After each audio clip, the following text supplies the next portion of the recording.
to the stage two of our finest young senators, Senator Dion Tedder and Senator Ed Sutton, to bring greetings for Charleston.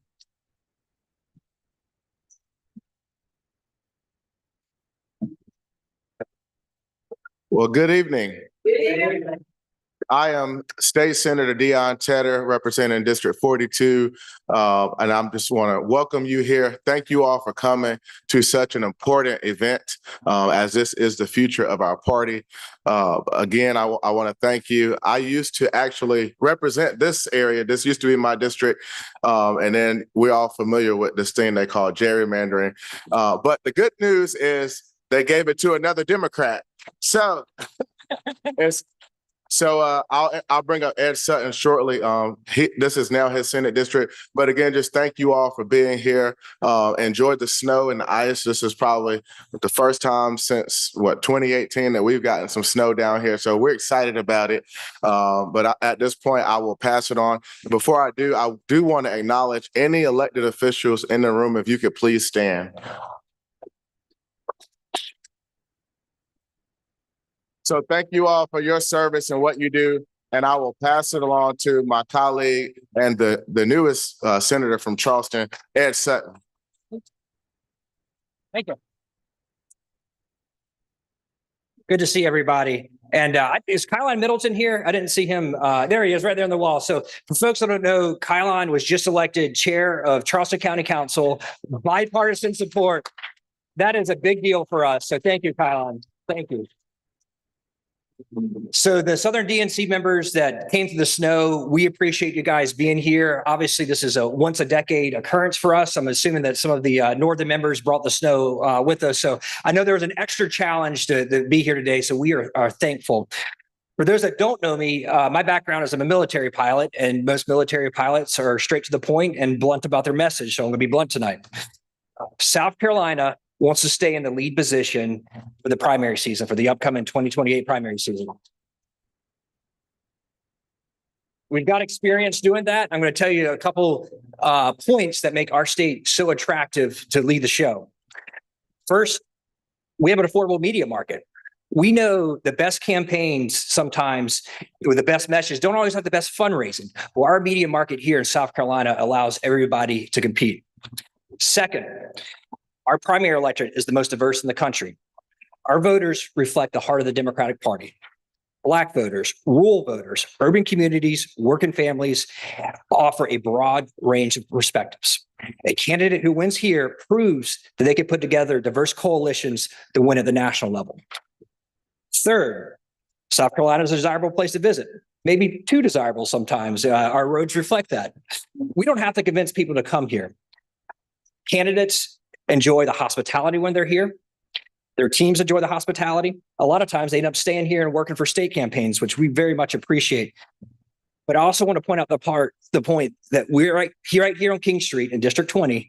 This is the best culinary district in the nation, and I will fight anybody who says otherwise. So if you campaign here, you're going to have fun here. Fourth, we have a track record of success. Time and time again, South Carolina has accurately picked the eventual Democratic nominee. If you win here, you're going to win everywhere. And my final point, we are not a battleground state. Battleground states have restrictions on how far you can go with your message. So here is a place where you don't have to worry about that, where you can test that primary message with a diverse electorate and figure out if it works and figure out if it works on the national level. South Carolina is ready to lead. We're diverse, we're accessible, we're proven, and most important, we're hospitable. Let South Carolina set the tone for 2028. Thank you. And for those who may be wondering, USC, South Carolina, our Gamecocks, the score is 33-30 that we're leading LSU right now. Number one and number two team in the nation. So I thought I'd put that out there. And as Ed said, this is proven. President Biden was just here a couple of days ago. And so that showed a lot that his campaign began and ended here. Right here is where it started for him and how he got elected. And so we hope that you take serious Charleston and enjoy again. And Madam Chair, please come back and take over. Thank you all. Thank you, senators. So next I want to bring to the microphone, to the podium, our Southern Region Vice President, Susan Swecker, the chair for Virginia.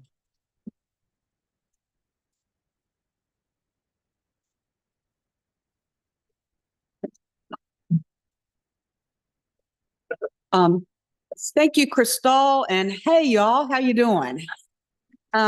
I just wanted to, on behalf of the whole Southern Caucus, welcome you all here. Thank Crystal and her team at the South Carolina Democratic Party for pulling this together for all of us in the South.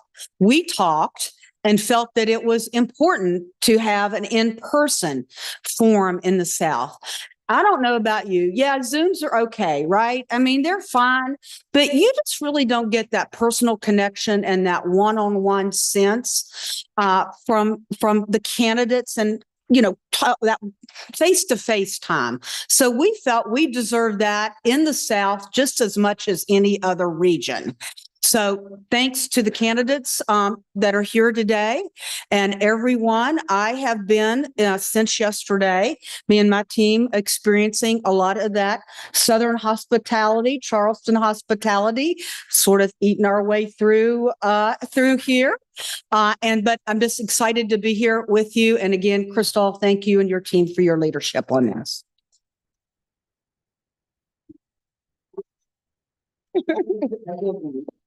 Thank you, Susan. And everybody says my name so fancy. It's just Crystal. If it was supposed to be something else, nobody told me.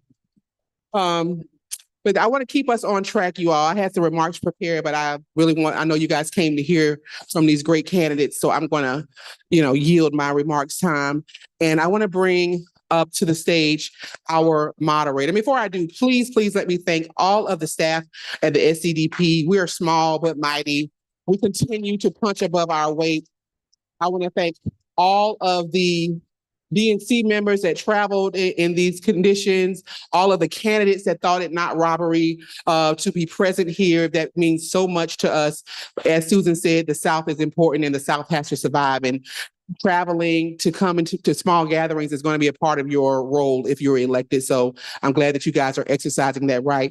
And thank you to Charles Patrick, the venue owner, and all of his staff for being so gracious and allowing us to use his space. So I want to bring to the podium the moderator for this evening, Ms. Maayan Schechter. Maayan is a news reporter with South Carolina Public Radio and ETV. She's worked with the South Carolina newspapers for a decade, previously working as a reporter and then editor of the South Carolina State House and politics team, and as a reporter of the Aiken Standard and the Greenville News. She grew up in Atlanta, Georgia, and graduated from the University of North Carolina in Asheville in 2013. So I'm going to turn this over to Maayan.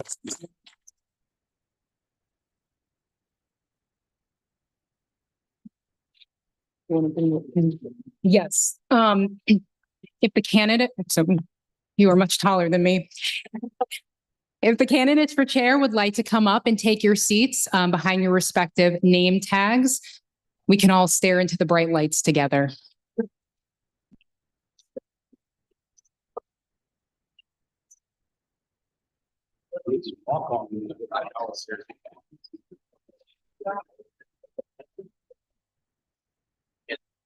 No one other buildings. Oh yeah. This is what they call solidarity.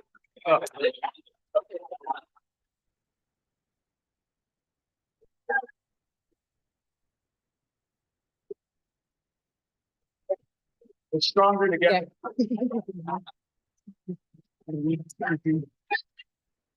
If you need to move it over just a little bit, everybody got their photos in at this moment. Okay, good viral moment happening right here. Well, Crystal stole my thunder of introducing myself, so I'll just mention again. Good evening. I'm Maayan Schechter. I'm a reporter with South Carolina Public Radio and South Carolina ETV. I am also the co-author of a new blog put together at South Carolina ETV called the State House Gavel. It's dedicated to all things State House, so please check it out. Little plug there. But tonight, I am your moderator for the Southern Region DNC Candidate Forum, and I am extremely happy to be here. Before we kick off opening statements and questions, I just want to briefly go over the rules. So each candidate for DNC chair will have 2 minutes to make opening remarks. Immediately following the last candidate's remarks, I'll start with the Q&A portion of the forum. The questions are a combination of mine and those from Southern DNC members. Each candidate will be able to answer every single question and will be given 1.5 minutes to respond. I do have a timer. Please don't make me be mean. I'm a nice person. There will be no closing remarks as we are doing our best to ask as many questions as possible and give you all, the candidates, enough time to respond. After the conclusion of tonight's forum, candidates for vice chair and other officers will be allotted time to address the attendees, and previously recorded candidate videos will be played. Okay, the candidates are seated in alphabetical order, I hope. And we will start with opening statements that way, but let me first introduce to you these candidates. First, we have Ms. Quintessa Hathaway, an entrepreneur and former Arkansas congressional candidate on the far end. Doctor, I'm sorry. Ken Martin, the Minnesota Democratic Farmer Labor Party state chair. Former Maryland Governor Martin O'Malley. Attorney and political strategist Jason Paul. Former U.S. Homeland Security official Nate Snyder. Wisconsin Democratic Party Chair Ben Wickler. All right. So let's get to the first question. And we'll start with you, Mr. Martin. Oh my gosh. Yep.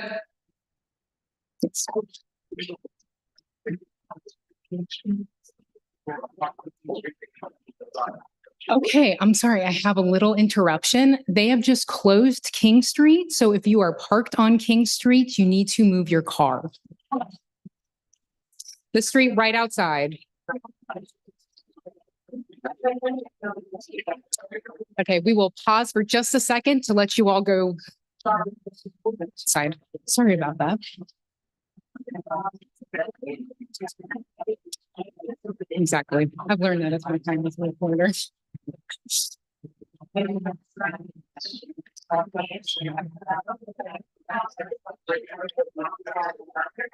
All right. If we can do it quietly, we'll begin with opening statements. And Dr. Hathaway, we will start with you. You have 2 minutes. Microphone should be on the end. Testing. Good evening, everyone. My name is Dr. Quintessa Hathaway, and I'm seeking to be the next DNC chair. When I arrived at the airport, which was delayed twice today, and also they lost my luggage and then found my luggage and called me.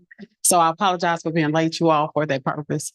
I hate to get myself together. But when I arrived at the airport today, it was a bit of a coming home for me. My family lineage, like many African Americans that came upon these shores in Charleston, South Carolina, 40% of all of those of African descent came through the largest slave port of Charleston, South Carolina. Through our family oral history, it has been told by my grandfather that his mother, her lineage, the Browns, came through South Carolina. And the story that we have been told is that she was of the Geechee tribe. So when I tell you all, this was my first time coming to South Carolina, I was overwhelmed with the feeling of just connecting back to my ancestor.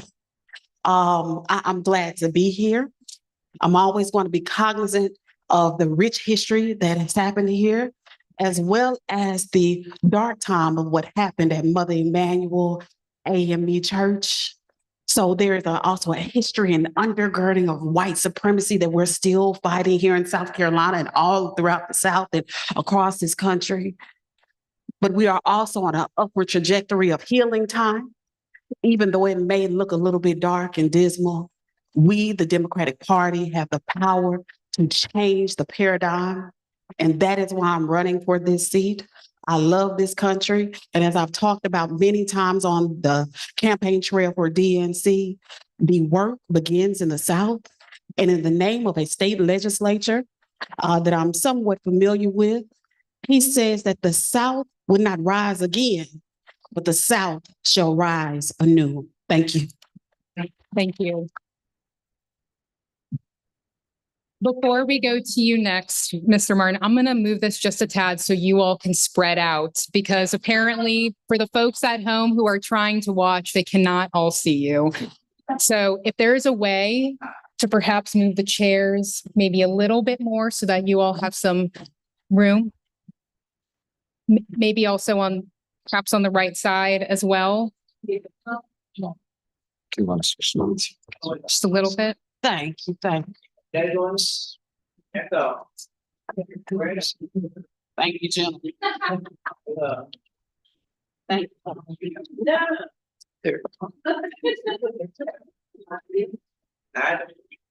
You know what? Yes. If y'all want to stand, stand. Is that all right? Can they stand? No? Okay.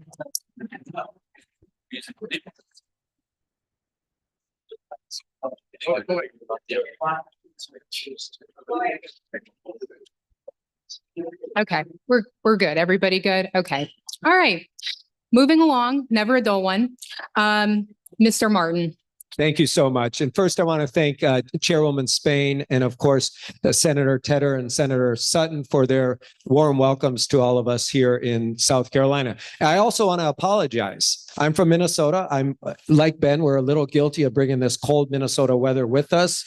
We've been in many different states this week. I started in Atlanta, Georgia with Congresswoman Williams at the MLK celebration at Ebenezer Baptist. And I went out to that outside to do the march, and it was really, really cold. I thought we would fly to New York City next. It was cold. It followed me there. And we went to Austin, Texas, thinking I would find a little sun. There was sun, but it was cold as hell. And then here, of course, nice ice and snow just to welcome this Minnesotan. So I apologize, but thank you for making me feel quite at home. So look, I'm running for the DNC this is our opportunity. In every crisis, there's an opportunity. And that opportunity is to reimagine the DNC, to think about what it could and should be.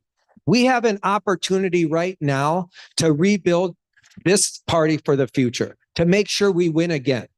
And that's the role of political parties. We're part of a larger movement of those fighting for social justice and economic justice and human rights, of course. But our one singular job within a political party is to build infrastructure, long-lasting and durable infrastructure to win elections. You see, coming in second or losing by less does nothing to help us actually make a difference in people's lives. To actually improve people's lives and strengthen communities throughout this state and throughout the nation, we need to win. And that's the role of political parties. And that's what we need to get back to doing again. In my home state of Minnesota, we've taken a very purple state on the heels of me helping to win the first Democratic governorship in 24 years. We've turned a very purple state into a bluer state. And I don't take all the credit for that. But I do know that the party that I helped build in Minnesota on the heels of one of the worst election losses in our party's history is one of the strongest state parties in the nation. It provides the infrastructure to our candidates in our campaign so they don't have to build everything. And I'll share one story with you real quickly. I was down in Mississippi, in Biloxi, Mississippi, 2 years ago with Brandon Presley, our candidate for governor.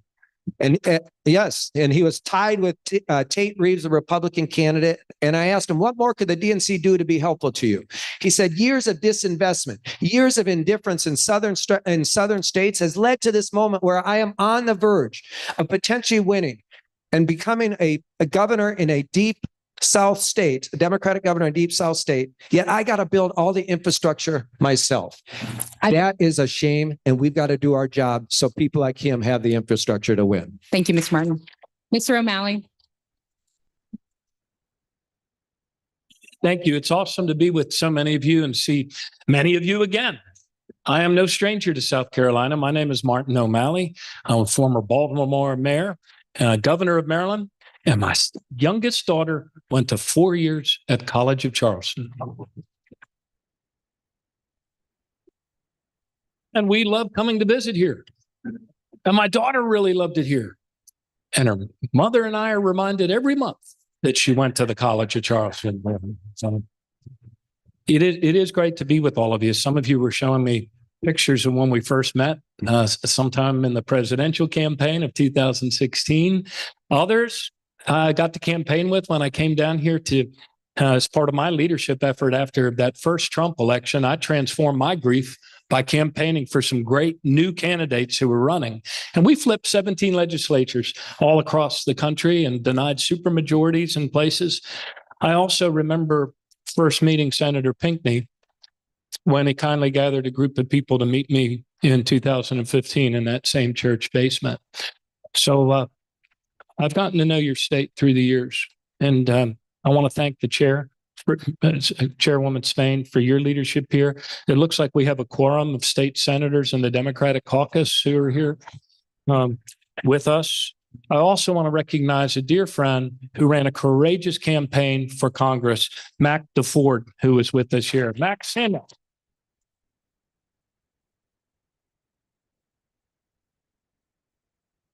I don't have the usual timer we have in front of us on Zoom, so I think I'm up past 1 minute. So let me say this very, very directly.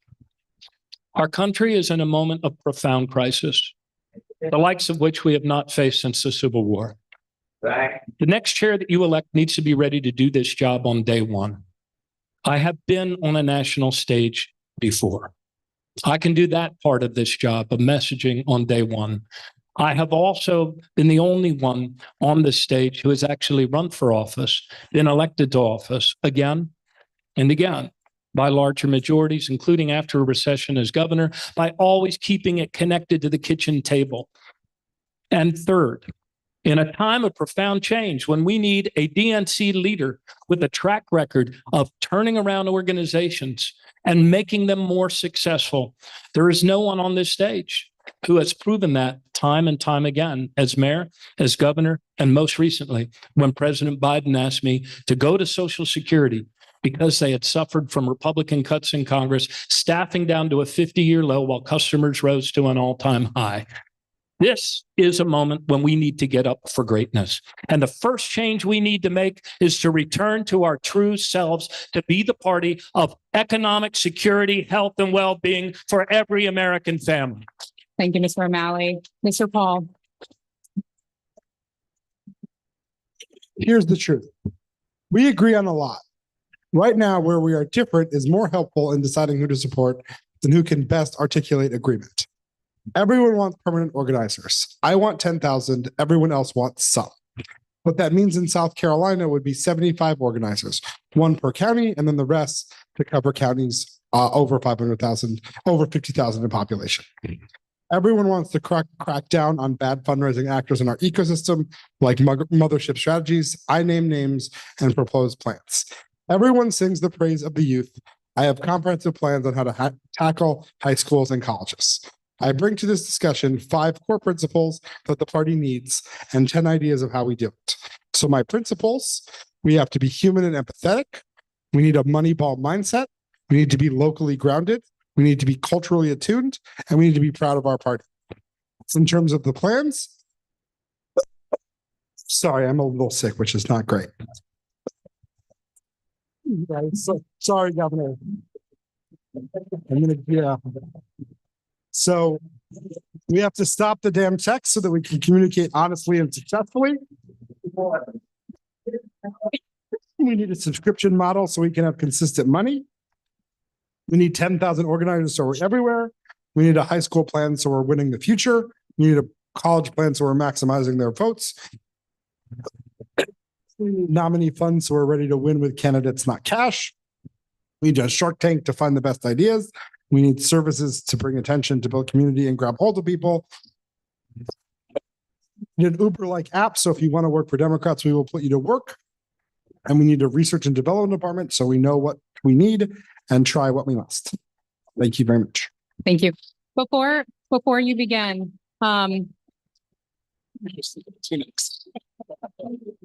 before you begin, audience, please, if you will, be as respectful as possible. Keep some of the comments to yourself so everyone can hear all of the candidates speaking, and I also can hear the candidates speaking. Thank you much. Mr. Snyder. Thank you. Thank you for hosting this very important forum. I agree, in person is so much better than being a small video box on a screen. There's just something unique and special about this. You'll have to forgive me. I definitely have stump remarks that I've had before, but had to just, given the moment and the time we're in, I believe this is the most important forum because I believe this is where the movement is going to start. So yes, my name is Nate Snyder, and our party needs a leader who knows how to face a crisis. As we gather here today, it's not lost on me that we're in the shadow of Mother Emanuel, where nearly 10 years ago, a white supremacist radicalized by hate murdered 9 people during a Bible study. This exact sort of extremism and the hate that radicalized and fueled Dylan Roof is now being normalized by the Republican Party. The GOP is now operating without consequences and is attacking our values and our communities in the process. Trump's executive orders and his pardoning of 1,500 January 6th insurrectionists underscore this urgent threat we face and embolden violent extremists like the Proud Boys. Here in South Carolina, 34 violent insurrectionists have been pardoned and are coming home. Many have professed their plans in the future, including violence. And make no mistake, they will show up on your ballots in 2026 and 2028. Democrats have been slow to respond, constrained by outdated structures and an aversion to risk. We have confined ourselves to norms of engagement that have been long abandoned by the Republicans. With all due respect to some of the candidates up here, their successes in the past are not fully applicable to the realities we face now or in the future. We are in a new environment, taking on new and serious threats. We must face up to our failures and confront the hard truths. We've taken our voters for granted for too long. And in doing so, we have allowed cracks to form in our coalition and left voters vulnerable to the violent extremists that are now making returns to our communities. I am the only candidate that has fought these violent extremists. I know how they radicalize. I know how they recruit. And most importantly, I know how to beat them. We can't just fundraise and rely on cookie cutter models and address our new reality in a uniform way. We need to reimagine our relationships, our posture, our assumptions and tactics entirely. My vision is not about incremental change. It's about taking our paralysis from fear and turning into progress. And by acting with bold urgency and purpose, that's why I'm running for DNC chair, to address our weaknesses, our opportunities, and to plan the fight for the present and win elections in the future. Thank you. Mr. Wickler. Good evening. I'm Ben Wickler. I'm the chair of the Democratic Party of Wisconsin, and it does feel like home here with this weather. So I'm so grateful for that. And I wish that it was only a metaphor to say that it's winter is coming. Unfortunately, we are in this moment of crisis, and we're in a moment this week. It's hard to believe it's been 1 week. It feels like the first year of the Trump presidency has happened this week. But we've seen Trump come into office, immediately begin his assault on all of our families and all of our values. We've seen him repeal the executive order to bring down the cost of prescription drugs. So it turns out he's in favor of higher costs for people that affect all of us, no matter what we look like or where we live. And at the same time, saying that he's going after DEI, he's gone after the bedrock of civil rights policy against anti-discrimination measures going back to 1965. This is an attack on protections that all Americans rely on. We've seen this president release the January 6th extremists, the people who paraded a Confederate flag through the United States Capitol. And we've seen a Republican Party that is applauding these measures at every step. And I think in this moment, we have to recognize the seriousness of it and recognize that this is all the way up and down the ballot. I know in South Carolina, you're experiencing Republican supermajorities for the first time in 100 years. And we lost ground in every state. Republicans increased their vote share in every state and DC for the first time in a half century, some places more than others. And I think in this moment, The reason why I'm running for chair is that I come from a state where Republicans took the strategies that they honed in the South, voter suppression, targeting Black voters, busting unions, gerrymandering maps, and they brought those north. They brought those to my state. They gerrymandered our legislative maps to ensure that no Black elected officials would ever chair a legislative committee in our state. They ensured that voter turnout went down and down and down, even while the urgency of the need went up and up. And they smashed unions more in Wisconsin than any other state in the country. And we've been fighting back. I'm running because my experience and track record is to work across lines of race and ethnicity in our state with year-round organizing, with year-round communication on Black radio and newspapers and in rural radio in Wisconsin. Rural means white, and that's not this. And it is predominantly white rural communities in my state. And it's different across every state. And I think what we know is that we need to build a strategy in each state that is suited to the coalitions, to the folks on the ground, to the organizing challenge, to the laws that look different everywhere. In Wisconsin, operating in every county on a year-round basis means that we were able to add votes. We were able to add votes in rural areas and cities and suburbs in this election. We flipped 14 state legislative seats blue in Wisconsin in this election. We added votes. We added votes for Kamala Harris relative to Biden in Wisconsin. And because of that, Tammy Baldwin went back for another term in the state legislature, and we have a shot at winning the majority in both legislative chambers in 2026. It's that kind of fight that we face nationwide now. They're going to try to rig this whole country the way they've rigged South Carolina and the way that they've sought to rig Wisconsin, and we've been unrigging it. And we need a national party that can partner with folks here and in every state across the country to fight back so we can deliver for families across all of our states, no matter where they live, no matter what they look like, no matter where they pray or whether they pray. This is a moment that calls on us to come together against those who try to divide us. And I'd be honored for your support. And I'm thrilled about tonight's forum to have a conversation about exactly how we do that. Thank you so much. Thank you. Okay. So this will probably help out you all. I will just put the timer on so that you know when you hit your mark.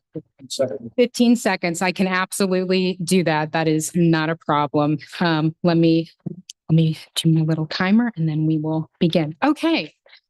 We will start with you, Mr. Wickler. We're in South Carolina, though it doesn't feel like it. The DNC chose South Carolina to lead the party's primary presidential nominating contest last year. Should South Carolina stay first on the Democrats' nominating calendar? If you do not think the state should go first, which state should take the top slot and why, and where should South Carolina fall? For most of my life, the primary calendar was locked. And then the DNC did the right thing, which is to create a process where states could make their case and make their argument for how our primary calendar should be lined up. And I'm running for chair because I believe in that process. The DNC members, not the DNC chair, should make this decision. And here in South Carolina, you have a powerful case to make. It's in my platform. It's what I share publicly and privately in conversations with a lot of other states that would like commitments about being first in the nation. And what I say everywhere is that we should have a process that lifts up our diverse coalition, that honors our traditions, that gives every candidate a fair shot, and that chooses a winning nominee.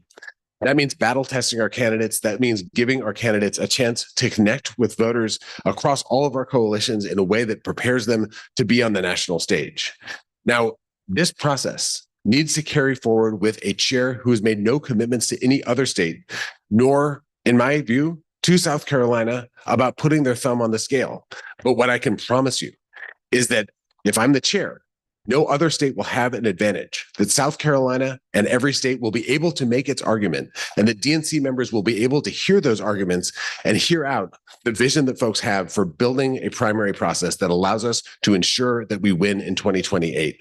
South Carolina has a powerful argument to make. And I think having a process in which those voices are heard allows us to come together around our nominee and then win the White House. Thank you.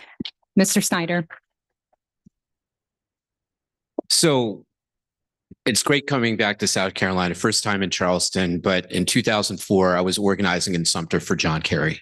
So it's great and have that experience also with the state. Yes, I think processes are important, but one of the tenets of my campaign is mission must drive process, not the other way around. And given that meaning, that means we need to win. And so having been on the ground and having been in all the early states as an organizer and leading and directing programs, I know what that brings to states. It brings the money, it brings the attention, it brings the resources, and it brings the staff, and it sets up the groundwork for a successful general election. And so if we want to win in South Carolina, there are real challenges that we're looking at. Like I mentioned, we're not just needing to win elections, we're needing to beat back some of the extremists that are coming back. And so that's imperative. And also, rural organizing, also critical. And I think South Carolina, with its diversity, fits all these things. So yes, I will make it pretty emphatic. While I can't change all the rules, I will do what I can to make sure that South Carolina stays at the top of the calendar.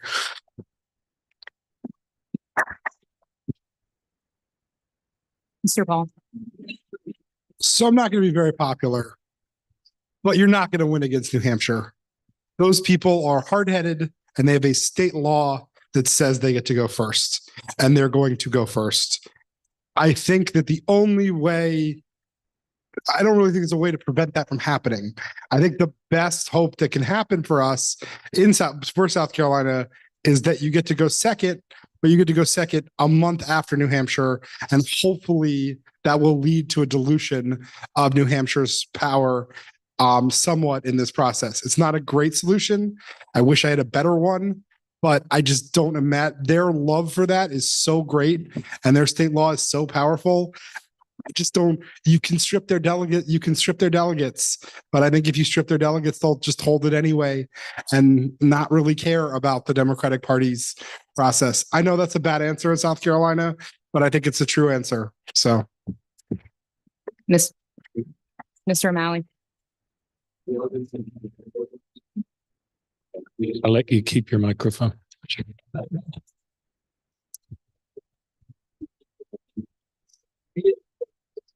I think the best argument for South Carolina remaining first was made by Senator Sutton just before all of us came up here. I believe that you all did a fine job. I was here when you were first in the South, and you are a state that actually treats all of the candidates with dignity, with respect. You're a size that we can actually campaign and meet people. And I think you did a fine job the last time that you determined for Joe Biden that he was the best candidate that could beat Donald Trump. So for that, we are forever grateful to you. Yes, there has to be a process. Yes, in a new age of the DNC of openness, transparency, and collaboration, we have to hear from all sides. We have to let states make their case. But I think it would be very, very hard to say that South Carolina doesn't deserve at least one go-through on the calendar. I think you offer something to us for this reason beyond who goes first the very next time, and it is this: to win the next elections, we have to quickly make the changes necessary to make our party battle ready. Upping our game in digital communications, registering more voters, pushing back and by standing up for voting rights everywhere. But in order to have a future as a party, we need to build new coalitions in the new South. And if we're going to do that, we have to make sure that our candidates can appeal to states in the South. So I believe that South Carolina has done a great job. I think they are offering the most compelling argument to continue to be first. Thanks. Thank you. Dr. Hathaway. No longer can we concede the South to the Republican Party. That begins right here of continuing the tradition of South Carolina holding the first Democratic primary. That also looks like the fact that the Southern population is growing as a region. I began to look at my hometown of Nashville, Tennessee, as well as Dallas, Texas, and Houston, Texas, with their growing minority populations, and we must be fully prepared for that. Here's a point in which I can agree with Chair Martin. He made the comment in a forum that we had that there are up to 7 congressional seats that will be on the table come reapportionment in 2031. If we do not do the job of investing in Southern politics, those seats can easily go to the opposition. I've said this several times and will continue to say that we must put our time, our talent, our resources, our finances into the South, unlock this golden door of freedom, which we are most known for. Also, historically, there's a term that I've begun to coin called the second civil rights movement. 15 seconds. What? Let me get finished. Large African-American populations, South Carolina, Mississippi, Texas, and the wave that came through the state of Tennessee just a couple years ago. We need to ride that wave of momentum and deeply invest in those regions first. Also, Louisiana and Alabama got Black opportunity districts. That will be a show of force that we have our hand entrenched in the ground of the South, beginning for the presidential election in 2028. Thank you, Mr. Martin. Thank you so much. And let me just say that for me, there are some people in this race who are making lots of promises. And I just want to be very clear on this. I'm not going to make a promise to anyone on the calendar because for a whole host of reasons. Not because I don't think South Carolina is worthy. Not because I don't think South Carolina has a lot they bring to this conversation. And not because I don't believe they should be included in this window. But because it's not up to the next DNC chair to put their thumb on the scale in any way, shape, or form. It's not one person's decision.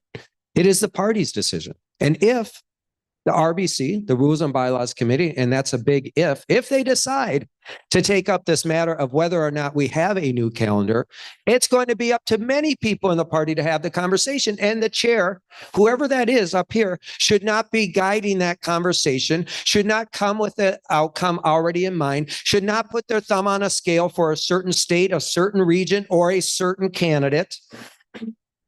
We have to be above reproach. And so the process has to be fair. It has to be transparent, and any state that wants to have their voice heard and make a bid for this will be heard.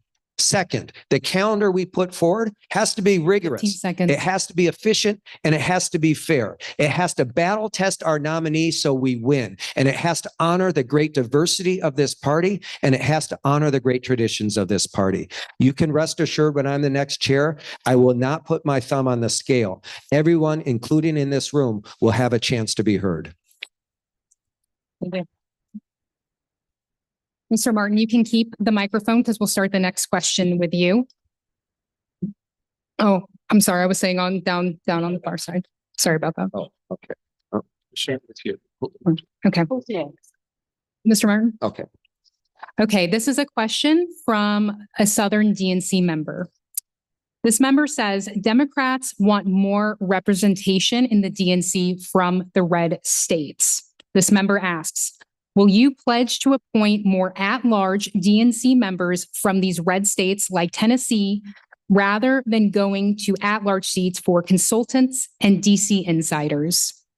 The answer is yes. In fact, I am one of the few candidates on this stage who has a whole reform agenda on how we do these at-large appointments. In fact, I'm going to make sure of the 75 at-large appointments that the DNC chair has, I'm going to only appoint 60 of them, the 15 additional positions. I'm going to have the regional caucuses elect 2 each, and then the constituency caucuses elect 1. So we can ensure that these positions actually represent the great diversity of our party. You see, the at-large positions were created in 1988, coming out of that convention when Jesse Jackson challenged our party to actually look like our party.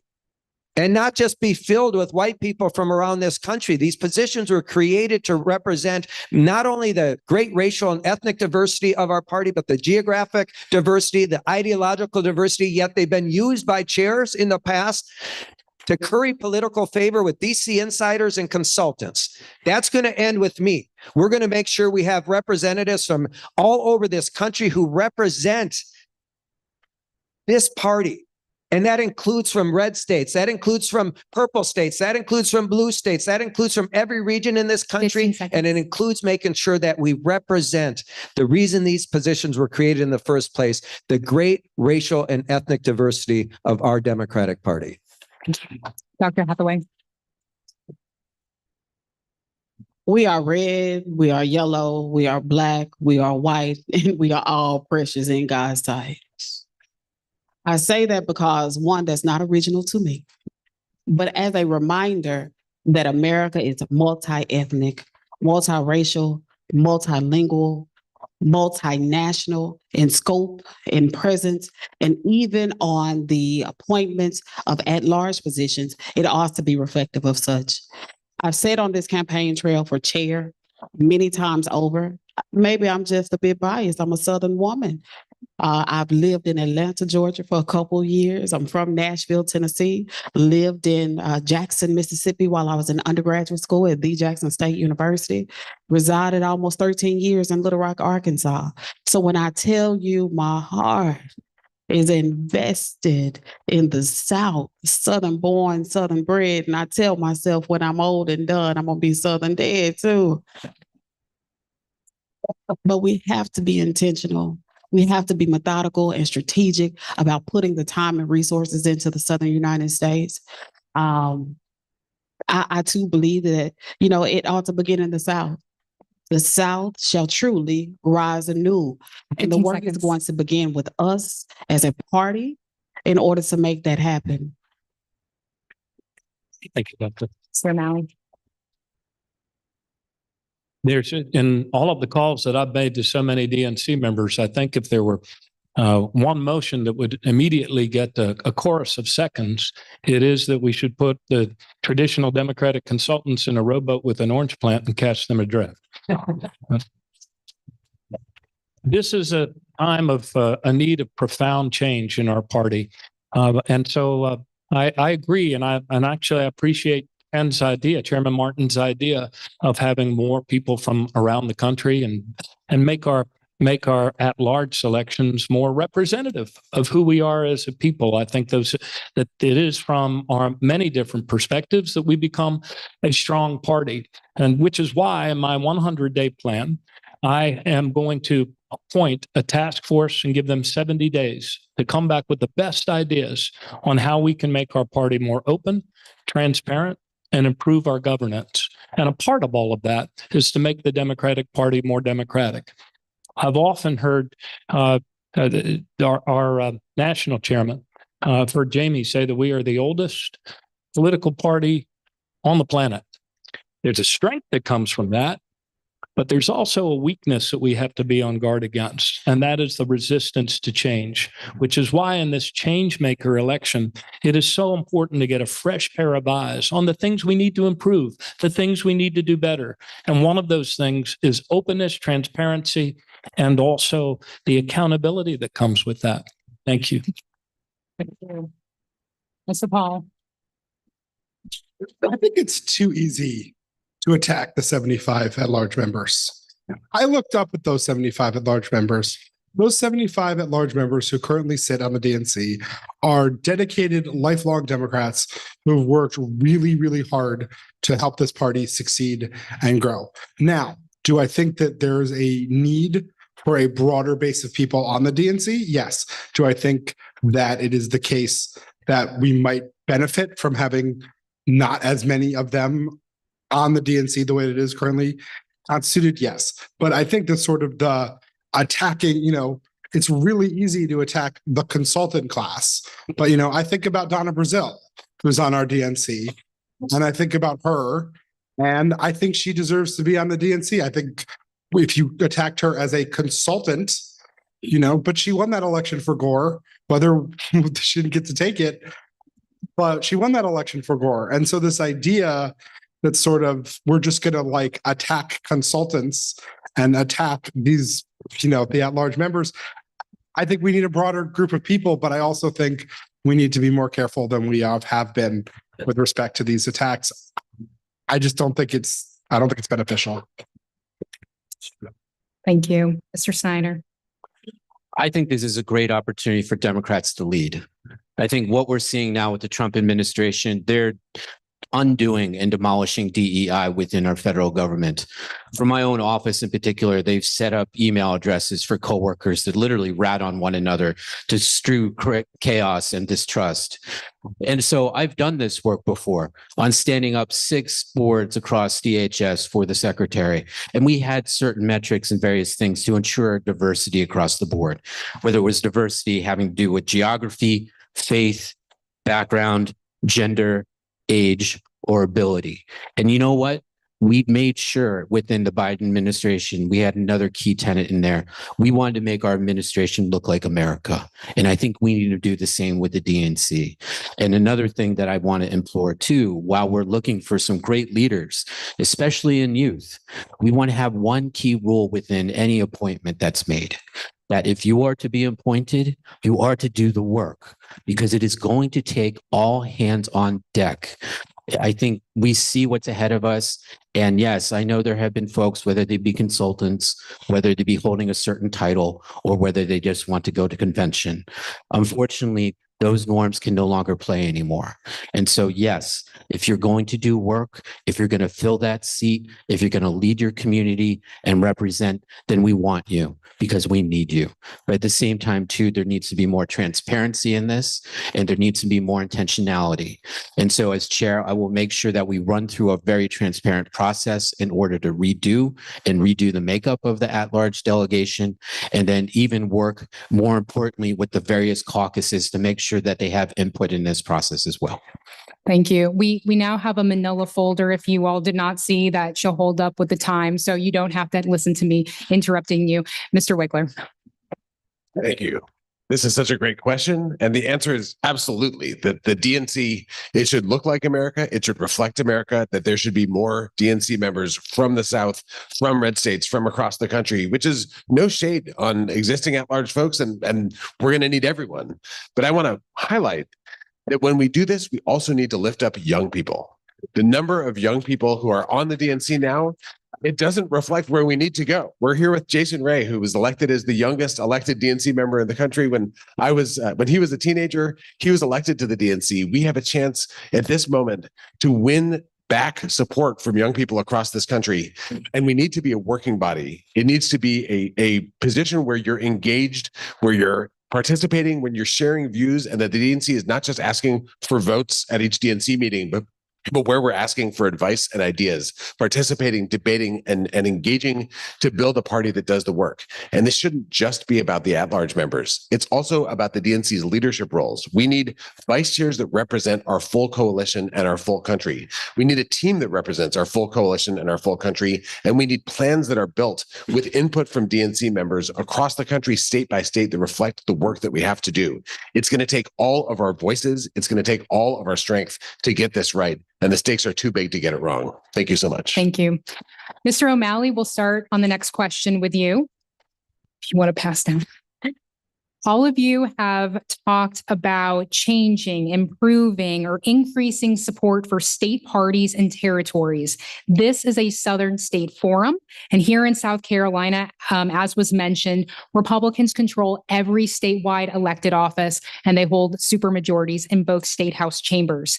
Give us 3 or more examples of how you'd build parties that can have success in South Carolina and states like it. Repeat the last part of it. Sure. Give us 3 or more examples of how you'd build parties that can have success in red states like South Carolina. Great question. All of us here are committed to investing more in a 57 state and territory strategy. But the measure of success, each state has a different pathway for its comeback. We start where we start. But instead of thinking in terms of down ballot, we need to think in terms of all across the ballot.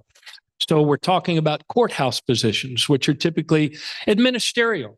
But we need to file candidates in as many of those, ideally all of those. We start where we start. Also the state legislative races. We need to stop complaining that we don't feel connected to areas that we abandoned.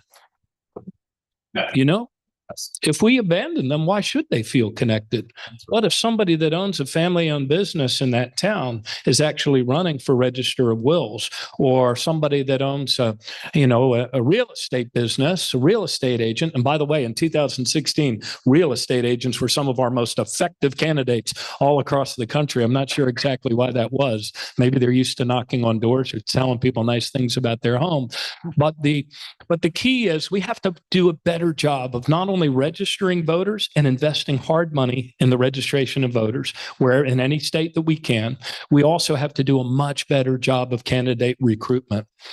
If we're doing a better job of communicating online, digital communications, like the other guys, shellacked us on this last time, we should see the dividends of that and the dollars we invest in organizing. So I want to put the regional directors in the regions. Not have them in Washington, but have them in the regions. I want to invest in a digital communications expert in every state party. So as we up our game at the DNC and figure out how to compete with these guys online and beat them, that the states can adopt that too. So there's 3 examples of 3 specific things. You want to go to Dr. Hathaway? It is going to take mass voter registration on an ongoing basis for us to expand the tent of our party. Go into those communities, rural, urban, suburban, ex-urban, and get the people registered to vote. The vice president captured 76 million votes this last general election. That population of people ought not be ignored. We are also going to have to get, in my opinion, at least 10 million new registered voters across this country. That is how we can immediately begin to attain power. We are going to have to litigate our way back to power as well. From what I've seen, and I was an amici on a racial gerrymandering case in Arkansas for the district that I ran for in 2022. I'm not a lawyer, but sometimes I tell myself I can play one. But I wrote my brief specifically talking about the cracking of Pulaski County, Arkansas into 3 congressional districts. Unfair, untenable, should not have happened. Also, Davidson County, in the county seat is Nashville, the capital, was broken up into 3 congressional districts. As I was doing the research for that brief, I noticed that the RNC files briefs, friend of the court briefs, but the DNC was absent. We are going to have to get on the side of legality when it comes to us reattaining power as well. We have to get into this fight. No longer can it be ignored, because power is at stake and the destiny of our democracy is as well. When it comes to shaping this party and us being surrogates of one another and supporting one another, and this whole idea of unification behind a common set of ideals, it won't look the same everywhere, but there are some central principles in which we can coalesce around in order to march forward.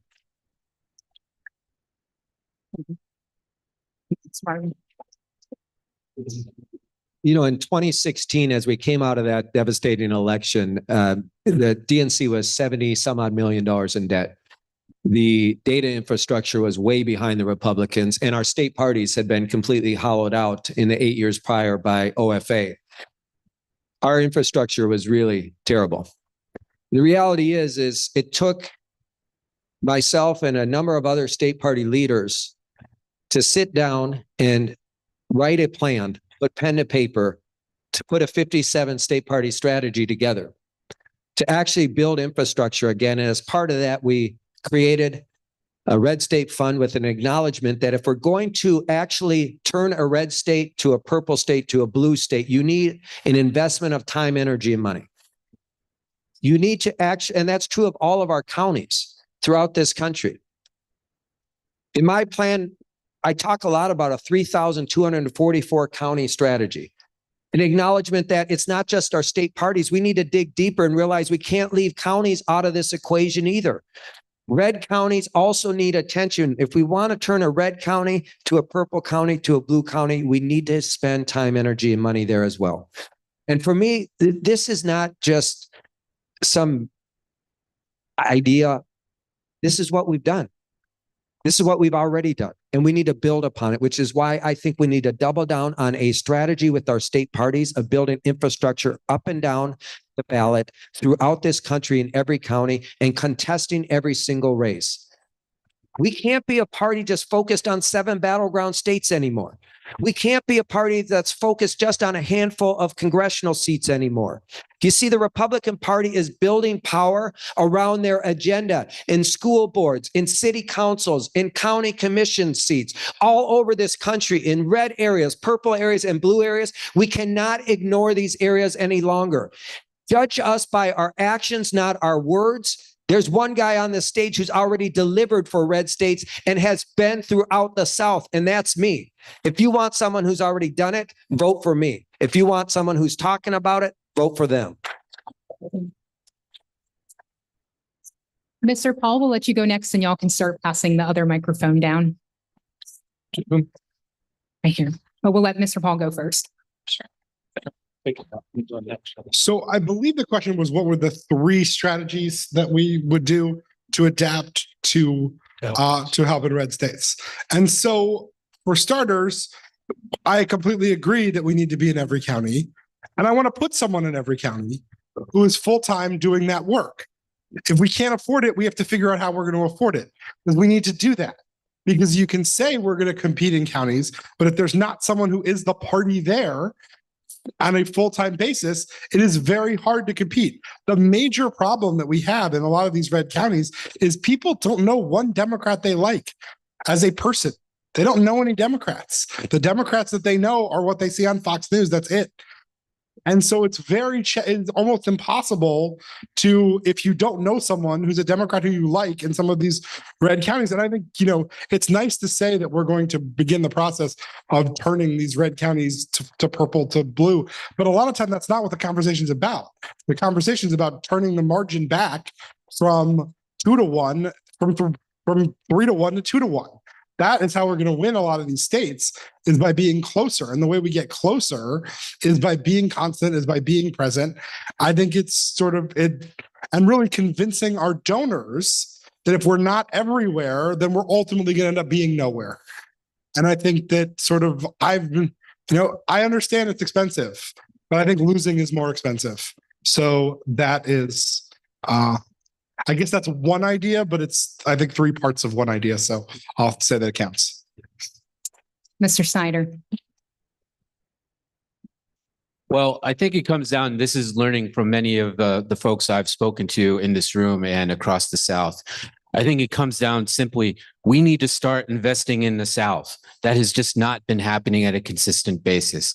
I've also learned about red state funding and the really odd penalization that red states face if they're being successful, that their red states money is taken away. That is ludicrous to me. I mean, that is a time where you double, triple down on their successes. You rebuild that infrastructure and you build that beachhead for success in the future. So how do we know where to invest? Well, I would work with the state parties. I would work with the caucuses and do a full out needs assessment on what red states need. I think it's very easy for us to assume what that may be, but I think we want to hear directly from you all. And then from that perspective, I would work with the states to do something that I call a SWOT analysis, and that stands for strengths, weaknesses, opportunities, and threats. I think that's what we need to do to look forward as opposed to looking backward. That way we can build a strategy, then communicate to donors on what is needed, and then also renew our relationship with the 6 million donors that are filling those coffers. Then they'll know what they're investing in. Then Southern states will know what they're getting, and they'll know what their needs are going towards. So I think that is one process in particular, but I also want to double down on what Governor O'Malley said on information sharing infrastructure. Yes, this is something that Democrats at large are very, very behind on. The other side is filling the digital space with volumes and volumes of mis and disinformation, sowing hate and fear to divide us. And so we need to respond not in every space and do it in real time. And so I would invest in states to make sure that they have that information sharing structure that understands these threats, understands how to deal with them, and also have a central hub within the DNC that communicates back and forth. I think that is critical as well, because a lot of this information, unfortunately, is also happening in the South as well. Thank you, Mr. Wickler. Thank you.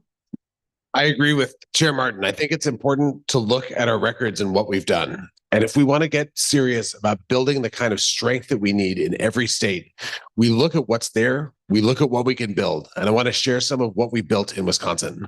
The first thing is when we recruit candidates to run, it's great, but it doesn't get them very far if that's all we do. So in Wisconsin, we built a candidate services team with full-time professional staff that do what a lot of candidates across the country have to hire consultants to do. We work with hundreds of school board candidates, of town council candidates, of mayoral candidates every year to draft their campaign plans, to design their websites, to launch their social media platforms, to build their voter universes, to pay for their mail programs, to pay for digital ads, to help them figure out how to get their message out, and to do the organizing on the ground in partnership with them. And then they're elected, and then they become the best advocates for Democrats at other levels of the ballot. With our state legislative candidates, in this election cycle, we had fair maps that opened the door. We raised $20 million and invested it in providing a baseline of support to every state legislative candidate in every district. And then in the districts that were most hard fought, we supercharged their work against a Republican machine that was hell-bent on keeping them out of power. And you know how hard Republicans fight to hold on to power, even if they've gotten it through misbegotten ways. We need to fight back against that, and it takes resources. And that's the last thing. The record in this race, all of us have great ideas, but it takes money to be able to do this. And in Wisconsin, we've been able to raise more in the 5.5 years I've been chair than in Minnesota in the last 14 years and the Democratic Governors Association. It takes a ton of resources, and it takes inspiring people with a plan that they know can win. And we need that nationwide. We need that in partnership with every state so we can fund the fight so the folks who are on the front lines can fight and they can win their elections. Thank you. Thank you. Before we start the next question, I was just handed some breaking news, very important. The Gamecocks beat the LSU Tigers 66-56. That's very, very important here in South Carolina. Okay, we'll make this easy on everybody. We'll start with you, Mr. Rickler, on this next question. In November, Democrats lost voters who no longer feel like the party represents them. That includes Black voters, Hispanic voters in particular. Looking ahead, what does the DNC and the Democratic Party need to do differently to win these voters back? And please be specific. This election, Democrats lost ground in every single state and NDC, everywhere in this country for the first time in my lifetime. We lost the majority of voters earning under $50,000 a year for the first time in my lifetime. And well, Black women especially voted for Kamala Harris in explosive numbers with 92% margins, and Black men showed up for Vice President Harris. We lost ground across race and ethnicity, across geography, across generation, across gender. And the thing that we can see in the data and in our election results is that we lost ground most with the people who were contending most with rising prices and with the loss of the support that Republicans killed. The support like the child care tax credit that made such a difference in people's lives. So incomes went down and prices went up. And if people could see and feel that Democrats were fighting for them economically, then all the Republican narratives about it being someone else's fault, that Democrats cared about someone other than you, the voter, those narratives could take hold. The Republican con is always to say that some group that they're going to demonize and marginalize is at fault, and that's why people are struggling. And the way we change that is by showing up in the way that we communicate and fight for the economic needs that everybody has. We know that the economic message that everyone should have a life with dignity and respect, that everyone should have food on the table and the roof over our heads, that's always been the bedrock for progress on every front. It was the March on Washington for jobs and freedom for a reason, because when we build around the shared economic needs we all have, we can advance racial justice and social justice and all the forms of justice that we believe in as Democrats. So to change, to win back that trust, we need to make clear that we are fighting for working folks across all our communities against those trying to rig this country from the top. And if we do that, we can build a country that ensures dignity and freedom and justice for all. Thank you. Mr. Snyder. I think we need to make one thing clear before we get into this question and answer, that it's Black voters, Latino voters, they showed up and they make up the bedrock of our party. Other than that, I mean, look, yes, there have been shortfalls, but I think we need to have some of the tough conversations here as a party and as a DNC. Unfortunately, these voters, too many times, every election cycle, it's an emergency handle that we pull time and time again. When we see the margins are close, what do? We go to these communities. But however, the statistics show, specifically with the Latino community, and myself being proudly the only Latino DNC chair candidate here, that just this past cycle, Latinos and the voting population, only 33% said they were contacted by the Democratic Party. Okay, that there says we have an issue. We talk about going to where the voters are. We clearly aren't. Instead of treating these voters as a means to an end, we need to actually treat them like the bedrock that and the backbone of the party that they are. So number one, we need to have that hard conversation. And this, unfortunately, is not an issue that just goes to this past cycle. Unfortunately, the Latino community has been treated as a monolith for too long. Organizations, the Latino Caucus, various others have heeded these warnings and shared with leadership that changes need to be made. But unfortunately, it fell on deaf ears and they weren't. Instead, it was too little, too late. So yes, I think we need to reevaluate it. We need to go back and reset our relationship in so many ways. And we also need to do something really important that I don't think I've heard yet. What's very important in national security planning and moving forward is we need to own up to our failures and we need to also learn from them. And so I think this is one area, obviously, where we need to do better in order to win.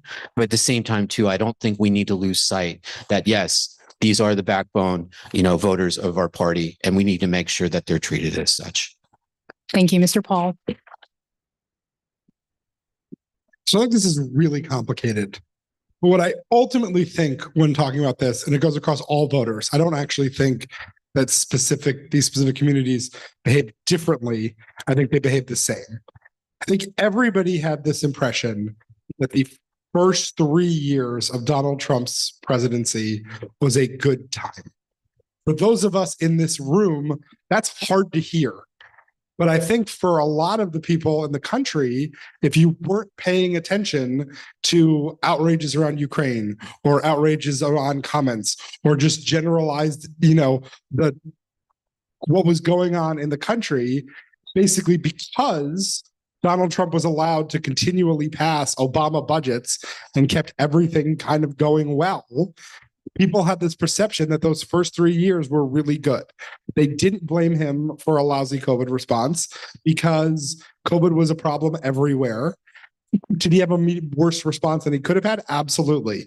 But generally, they didn't blame him. So people thought things were good.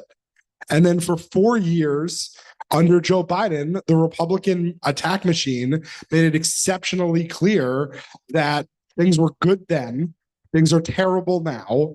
We didn't find it was really hard for us because we relied on the traditional media to put that out. And because we relied on the traditional media to put that out, people had that sense. And Harris couldn't shake it, Biden couldn't shake it. And that sort of vibe view, I think, is what took hold. You can sort of point at, it's the economics, it's inflation, it's the technical things, but inflation outran wage growth by 2%. I don't really think that we lost the entire election because of 2%. I think we lost because people had a feeling that things were good under Trump. They didn't feel good under Biden.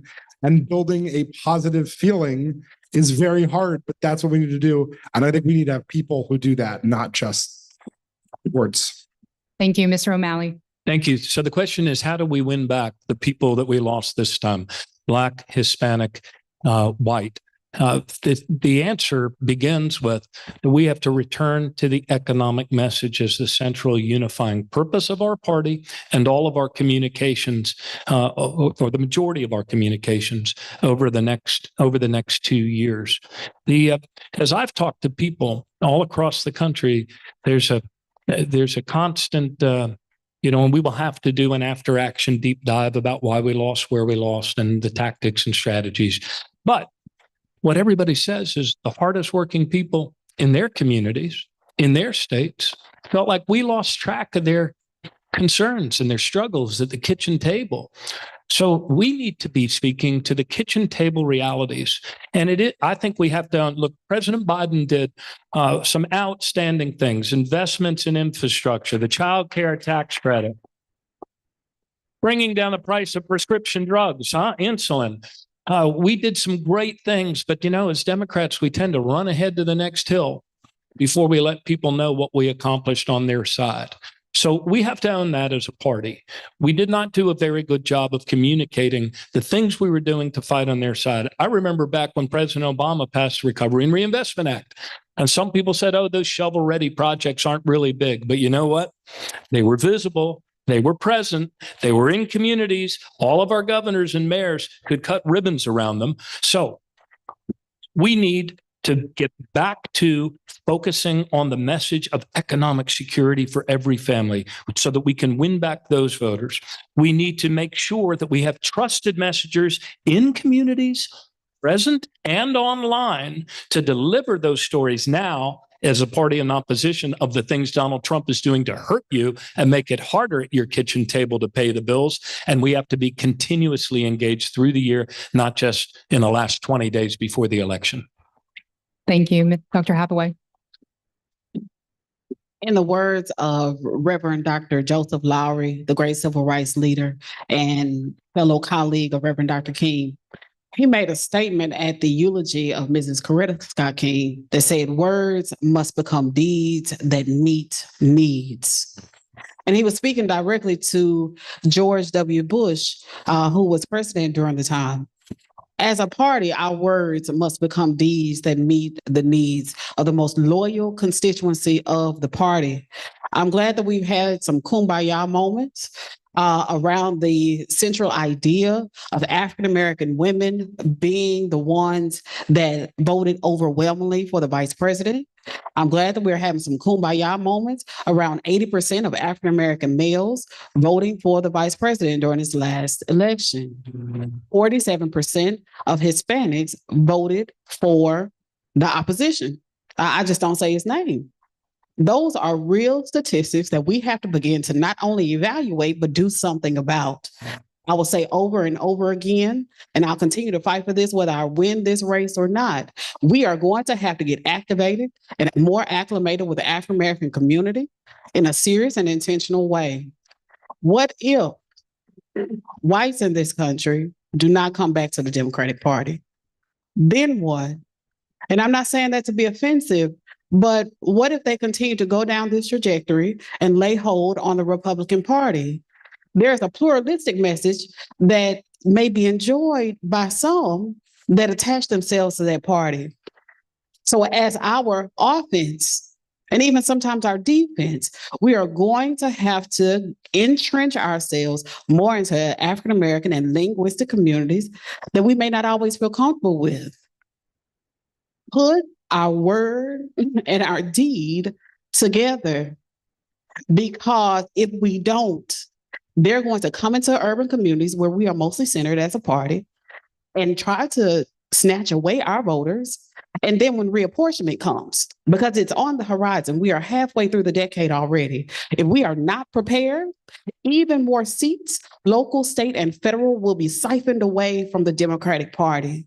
We have to broaden our message, be serious when it comes to talking about race and ethnicity and gender, not just as a history lesson, but as an informative way to encourage people of what our value systems are and to come back to the Democratic Party. Thank you. Mr. Martin. We lost a lot of ground last election cycle, as you heard everyone talk about. Latino voters, women, young people, working class households. Across the board, we lost ground with pretty much every demographic group. Something that really struck me last spring that should have been the canary in the coal mine for all of us was the fact, for the first time ever, modern research showed that the majority of Americans now believe that the Republican Party best represents the interests of the working class and the poor, and the Democratic Party is the party of the wealthy and the elites. And sure enough, to prove the point, the only two groups we overperformed with in this last election were wealthy households and college-educated voters. That is a damning indictment on our party. That's not who we are. We've always fought for the working class. We've always fought for the poor. We've always fought for the oppressed and the marginalized. That's who the Democratic Party is. However, so many parts of our coalition don't feel that anymore. And as much as all of us as Democrats believe that, there are people who voted for our party for years who don't feel that. Let me give you two examples in my own family. Like Nate's, I'm a card-carrying union member. I come out of the carpenters union. I come out of the trades. My brother's a union carpenter. He voted for Obama in 8 and 12, voted for Trump in 16, 20, and 24. My father-in-law is a beef cattle farmer in southern Minnesota. Same thing. There are people that are leaving this party because they don't see us standing up and fighting for them anymore. They feel forgotten. They feel left behind. They feel like our party's not willing to even acknowledge that they have economic pain because we're in a rush to defend President Biden's excellent economic record, but they're not feeling it at home. The reality is in 2016, someone said to me, you know, the Republicans are shameless, but the Democrats are spineless. We've got to give people like my brother and my father-in-law a sense that we're going to fight for them. And when I say working class, we know the working class isn't code for white people. The working class in this country is black, brown, and white people who are working their asses off, who aren't getting ahead, who feel like they can't climb the economic ladder, and they feel like no one gives a damn about their lives. As Democrats, let's get a spine and show them we're going to fight for them, their families, and their communities. And when we do that, we will win again. Thank you, Mr. Martin. Okay.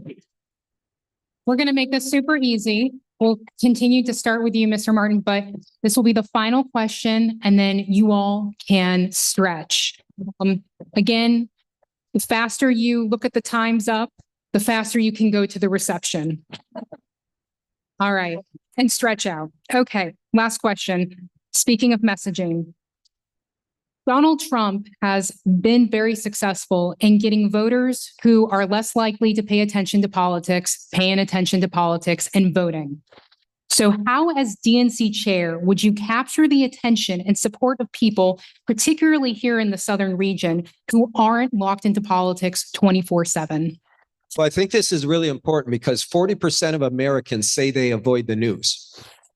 40% of Americans avoid the news at all costs, right? Yet 90% of Americans have a smartphone, which means most Americans are getting barraged with information on a daily basis. We have to have a mind shift because we are operating in the old, antiquated, conventional wisdom that people are only paying attention to politics 5 months before an election. See, that's when I came up in politics, that's what you used to do. You used to start your organizing campaigns and your communications efforts 5 months before an election. And in the last 2 weeks, undecided voters will break, right? So you have to put everything into those final 2 weeks. We don't live in that world anymore. You see, we're in a perpetual campaign, and this is what the Republicans understand.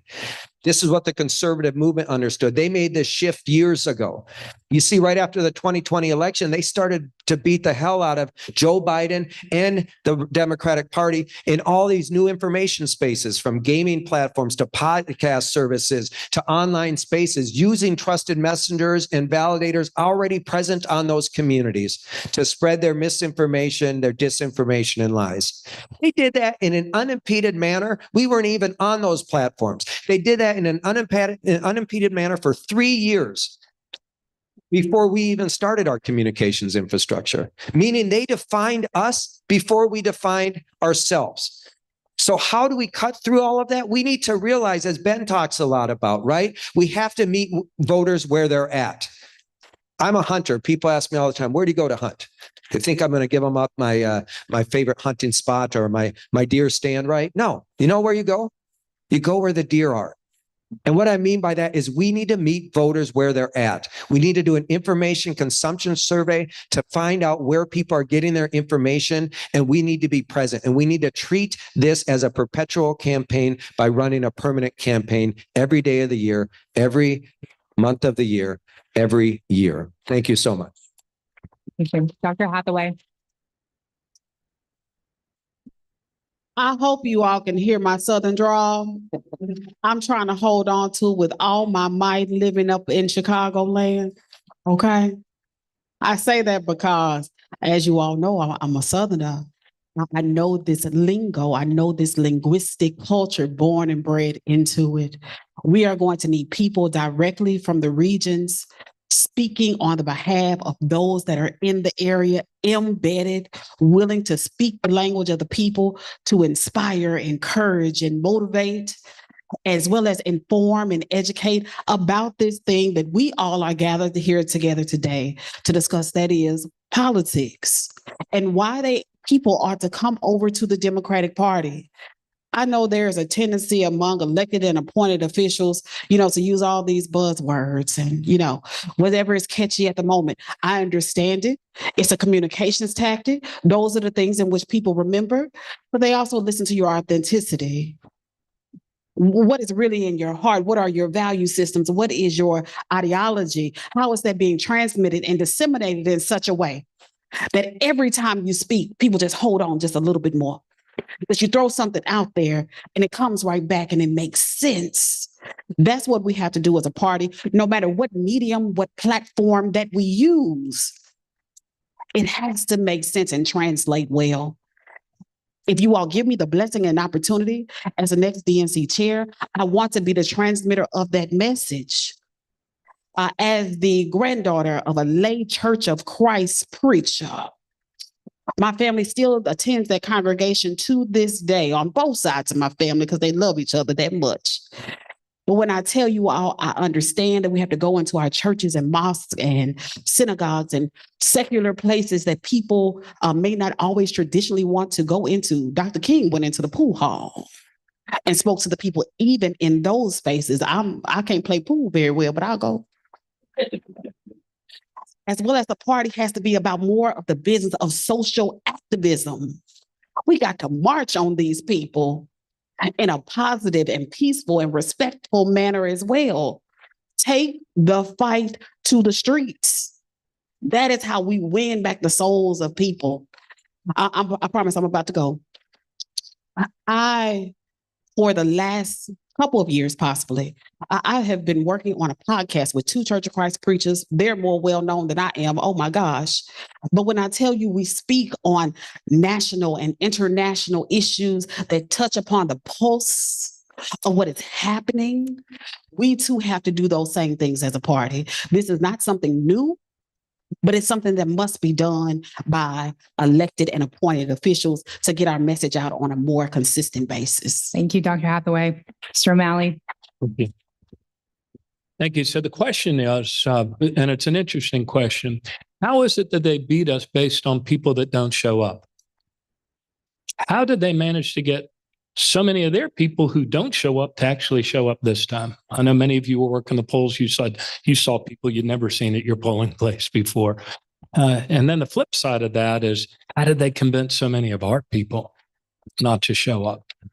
And I believe when we do the deep dive after action on this, we're going to find what many of us have already heard and what Chairman Martin was talking about, which is they figured out how to communicate over time their message in very segmented ways with sophisticated market analysis. So they knew who their people were that underperform and don't watch television and were susceptible to their disinformation, Nate, and their misinformation that whipped up the fears. Donald Trump is a master practitioner of the politics of fear. But our party is the party focused on the economic security of every American that says we have nothing to fear but fear itself. But we failed to communicate over time to our own people what we were doing on their behalf so that they could pay their bills. And the key is what Ken just said. People don't get their information from the news anymore. They get it from their phones. And the other guys got ahead of us on that tactic like any competition. You know, the new technology, John Kennedy used it to great effect when it was television rather than radio, but those other guys have used it to a diabolical effect by using the internet, their algorithms, their platforms, and they communicated with trusted messengers. We have trusted messengers too, but we need to put ourselves together as a party, make the changes we must to win, to create a digital center of excellence at the DNC and the capacity to fill that pipe online. But now we have to do it by linking it back to the kitchen table of the things that the Donald Trump administration is doing to working people to undermine their security. Thank you. Mr. Paul.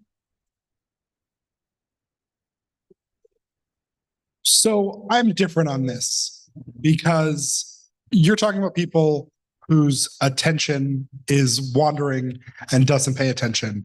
To my mind, as a party, simply put, we need to buy that attention. And when I say buy that attention, when you look to sell things that are complicated or that are not very fun, like life insurance or like timeshares, the way they do that is they will get you in a room, they will put you in a seminar, and they will tell you all the things that you want to hear. It's expensive, but changing someone's mind is an expensive process. The idea that we're going to compete in what I've seen these digital platforms, I know we have to be there, but they're cesspools, people. Let's be real. We all were on Destiny. You go into that chat room and it's just a disaster zone of sort of rotten, nonsensical selfishness. We need to be there, but pretending that is, if we were just better at communicating in those spaces are not our friends. Where our friends are is humanity, talking to people at a personal level. And if it means that we need to feed them to get them to pay attention to us, then we feed them to get them to pay attention to us. It's expensive, but we have to tell our donors that they want to live in a country that they're proud of. It's going to cost. You know, the fun thing is Michael Bloomberg today said he was going to refund the climate change, the UN climate change entire initiative on his own, because he can do that because it's nice to be a billionaire. It's nice to have some good billionaires. But the bottom line is that we need to be at people and getting their attention however we can. And it's expensive and it's complicated, but not doing it is where we are now, and that we can't do. Thank you. Mr. Snyder. I think this really goes into what I would say we need to summon the courage to fail forward. I think one of the things in the digital space that is very unique to it, you can fail 1,000 times. You can throw as much spaghetti on the wall until it sticks. And yet we're in this cycle where we're relying on overproduced content by consultants and not unleashing sort of the true potential of native users. And what I'm talking about specifically is youth. We need to promote our youth users who know this space, who can lead the way on doing this, who are innovative and are willing to take risks. I think our inability to take risks is why we're losing here. Of course, we need to not only fill it with facts and credible messengers, but we need to fill the space and be loud and with volume. We need the creativity to not only sort of repurpose hashtags and take over chat rooms, but do it with authority and be not afraid to disrupt and dismantle the propaganda machine that we now see. Okay, this also starts with understanding the analytics of things that you've heard us talk about. It also means about reimagining the relationships we have with communities, both on and offline. You'll hear people that may have stronger online relationships with people they've never met in real life versus their neighbors who are just down the street.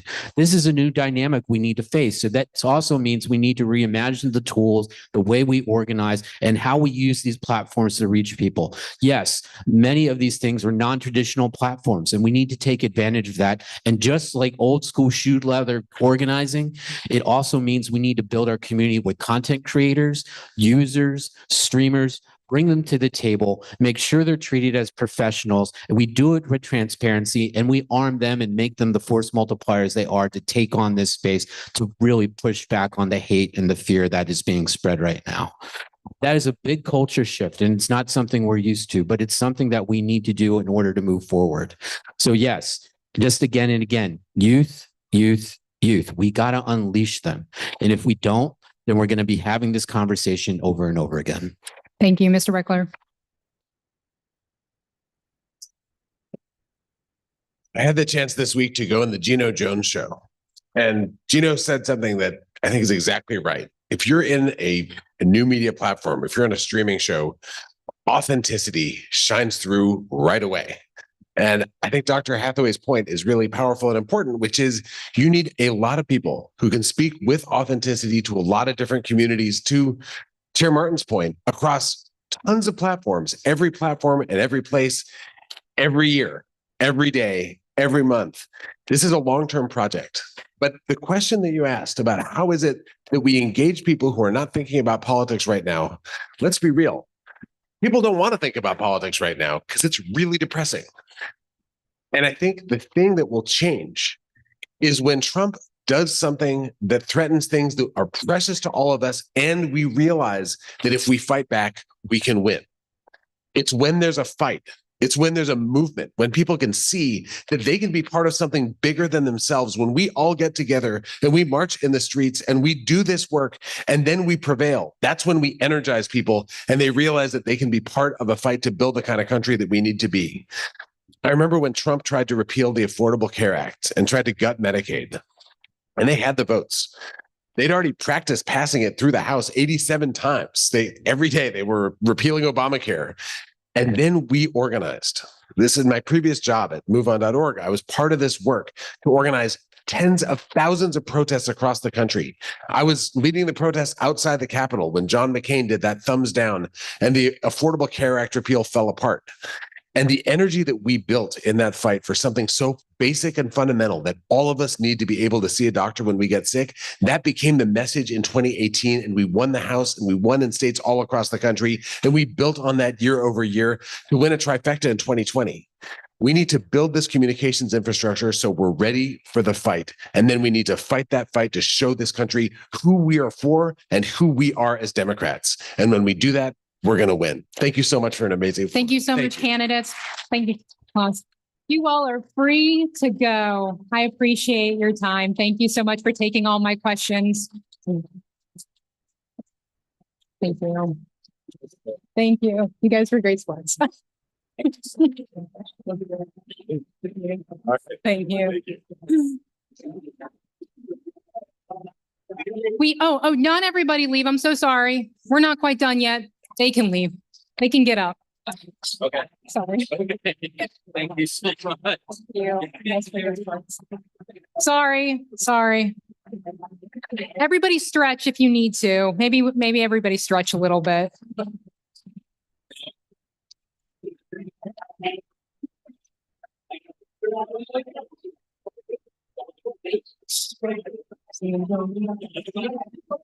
Just start. Okay. All right. If you all will stretch silently, maybe just a little bit quieter than that would be great. I'm a really nice reporter. Don't make me be mean. Just a little bit quieter. Just work with me. Work with me. Thank you so much. Thank you. You guys are great. Okay. Next, we will hear from candidates for the other DNC offices.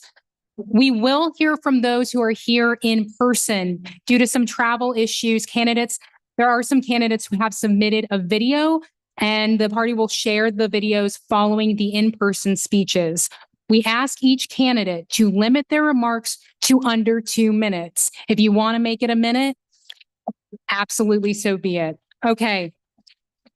First, what I'm going to do is I'm going to call the names of the candidates who are running for each position.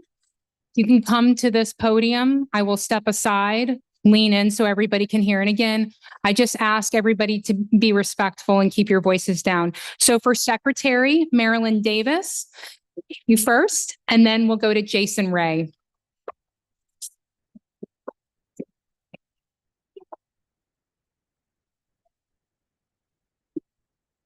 And let me just say one thing. There is this young woman holding up a manila folder over here, and I'm going to keep her employed doing this throughout these as well. So just make sure to watch her. Okay. Thank you. Good evening. First, I want to say thank you to Chairman Spain for this opportunity. As a daughter of Chapin, South Carolina, and a proud Gamecock, I'm deeply honored to stand here today as a candidate for DNC Secretary. Over the last few days, and just with a few strokes of the pen, we have watched Donald Trump try to drag the country back to 1865 by removing the federal government's commitment to racial equality. At a time when racial equality is under attack, the Democratic Party cannot afford to retreat. We must boldly stand to our core values, which should include ensuring that the top leadership positions at the party reflect America. And that my home state of South Carolina, a state with a diverse electorate that has played a pivotal role in selecting winning Democratic nominees, remains as the first in the nation presidential primary state. That's right, come on. Black people, especially Black women, are the backbone of the party. Yet time and time again, our voices are often ignored or undervalued. We turn our families, our communities, and ourselves out to vote every election. And yet, Black women are consistently relegated to limited leadership roles in the party.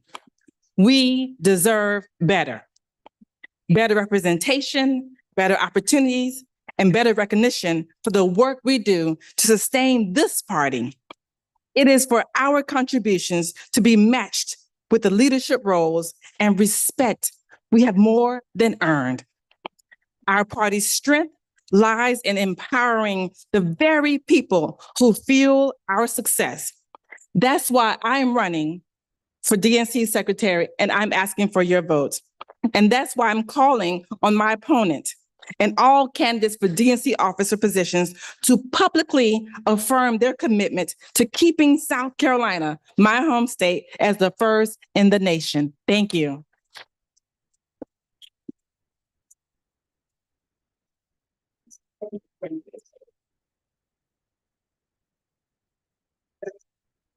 Well, thank you, Chair Spain and the South Carolina Democratic Party for hosting this forum.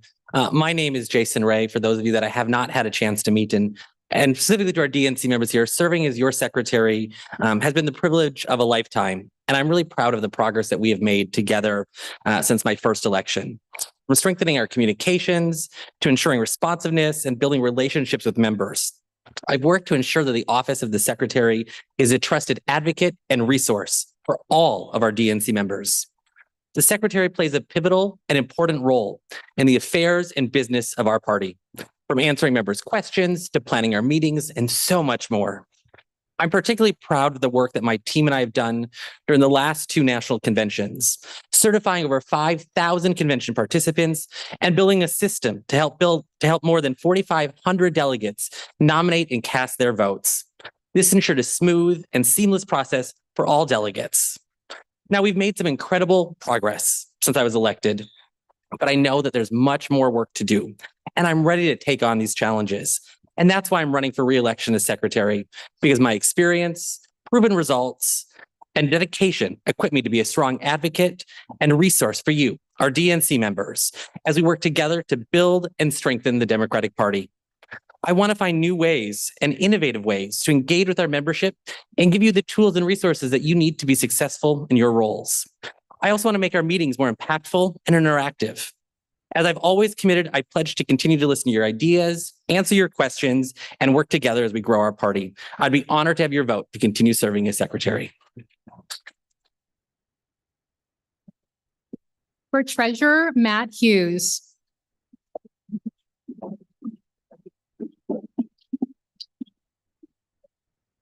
Good evening, everyone. My name's Matt Hughes. I'm a DNC member from North Carolina, so I did not have to find my way down south of the border to be here tonight. And I'm also a town commissioner in my hometown of Hillsborough.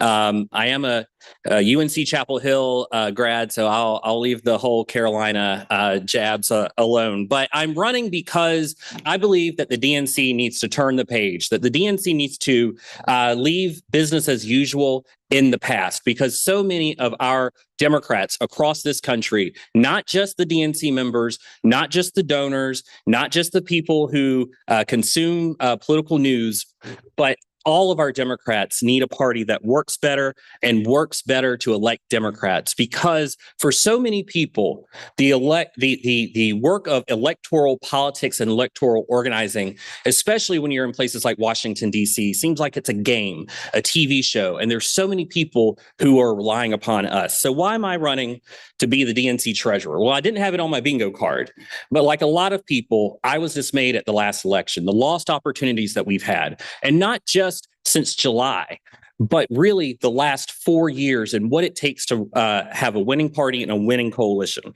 So I'm running for for four big reasons, four big ideas that I call them. One is to reform our financial practices, making sure that our DNC members understand what's in the budget, understands that we are following the budget, or if we're following the budget, and that we have the transparency that we need because our party needs to be stronger as a result. Revamping our budget model so that we can project out many years into the future.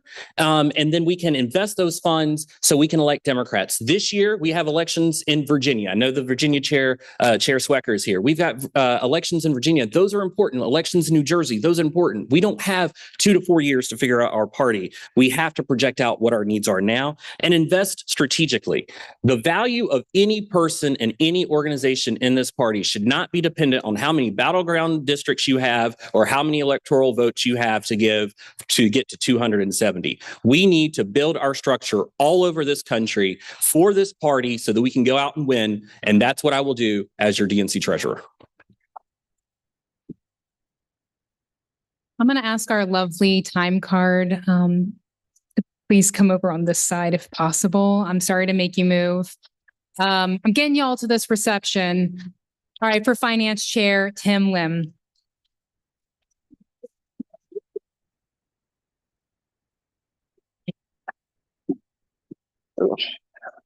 Good evening, folks. Thank you to the South Carolina Democratic Party. Thank you to Chairman Spain for hosting this forum. My name is Tim Lim. I'm running for National Finance Chair. I'm one of the newest candidates. I actually qualified a week ago.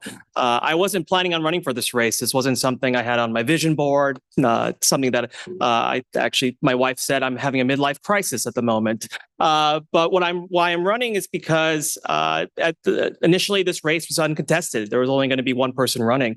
I said, well, we just lost a pretty big election, and we should have a conversation about the fundraising in our party and how better we can do it. And so my experience, having worked on campaigns, having worked on boards for progressive groups, I'm the board treasurer, run for something. I've been on the National Finance Committee for the past 4 cycles. I've worked on multi-million-dollar digital SMS online campaigns. I know how we can be raising dollars in a year where we don't have the White House, we don't have the Senate, and we don't have the House. I know how we're going to have to go back to our grassroots organizing principles in order to be able to raise the funds that we need.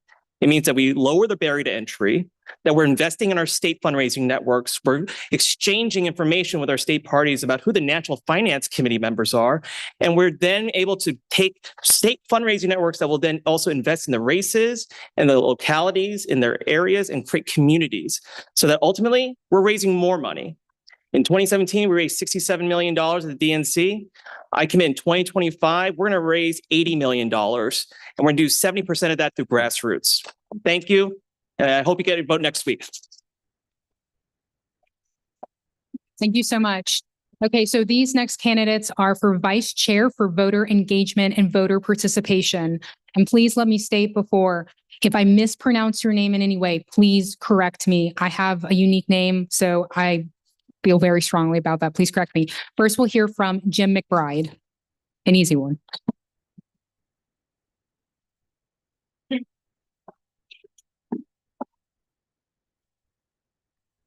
Hi, I'm Jim McBride from Virginia. Thank you for having me.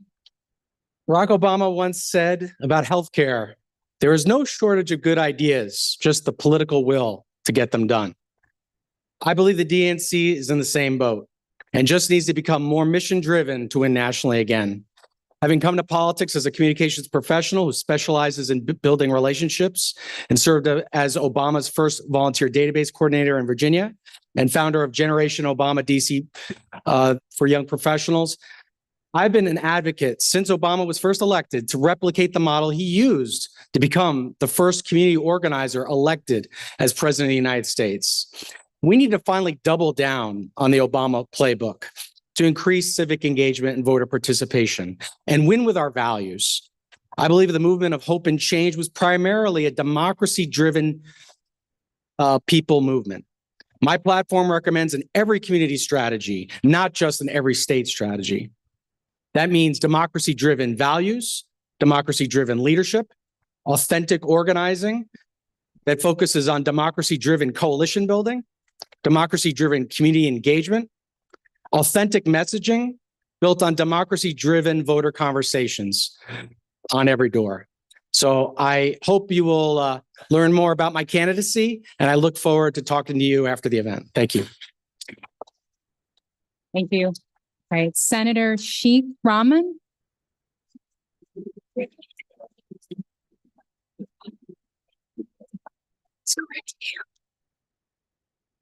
Hello, good evening. My name is Sheikh Rahman. I represent one of the most diverse state Senate district in the country, the heart of Gwinnett County in Georgia. I got elected in 2018 for my first term. And I got recently elected for my fourth term. I have people from more than 100 different countries, speak more than 100 different languages. 1/3 of the folks that live in my district weren't even born in this country. 1/3 of the people that live in my district weren't born in the state of Georgia. That's the district I represent. I'm the first immigrant, first Asian American state senator, and the first Muslim legislator of the state of Georgia. I came to this country when Jimmy Carter was president, and I was in Charlotte, North Carolina. Somebody threw a beer can at me during the Iran hostage crisis and told me, "Raghead, go home." I haven't gone home. I'm here. From dishwasher to district managers to DNC member, now a state senator, I'm living my American dream. And that American dream is slipping away for a lot of folks. The millions of folks looks like me in this country. They are leaving our party. They think they don't have a seat at the table. I represent them. I want to make sure we have a seat at the table. The DNC leadership does not reflect this United States at present and what the future is going to be. My district is going to look like in a lot of places in this country. I want to make sure we have a seat at the table. And that's why I'm running for the vice chair for the civic engagement and voter participation. I want to make sure every vote count, everybody participated. Folks like me not only have a seat at the table, and we make it the decision. Since I became a citizen 28 years ago, I have not missed one single vote. My voting record is 100% Democratic all the time, every time. And I want to make sure people look like me that comes to the table and vote. And we're going to win. We're going to win. We're going to change this country. We're going to survive. I survived 4 years in Trump. We're going to survive. We're going to come back. And we're going to take over this country. Thank you very much. I appreciate. Looking forward to February 1st. Hopefully, to honor your vote. Thank you. Appreciate it. All right, Raina Walters Morgan.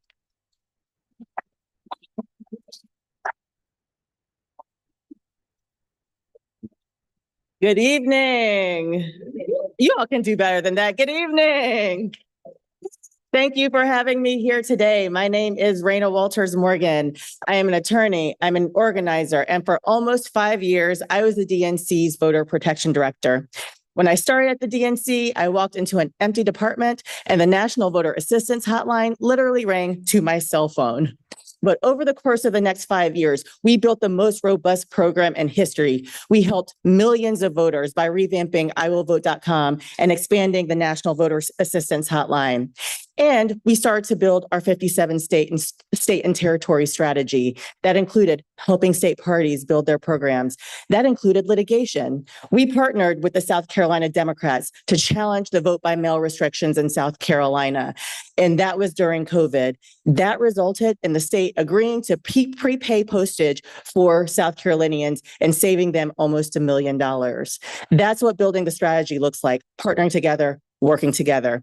Looking towards the future, we've got to start thinking about technology. We've got to think about social media. We've got to think about AI and how AI can help drive us forward and drive voter participation. You can learn more about my platform and my vision for the future on my website at rainawaltersmorgan.com. Finally, I'm running to be the change that I want to see. We need leaders who will dedicate the time to being an active and engaged DNC officer. I have done that. I will continue to do that as your next vice chair for civic engagement and voter participation. I hope to have your vote on February 1st. Thank you so much. Thank you. Congresswoman Nikema Williams.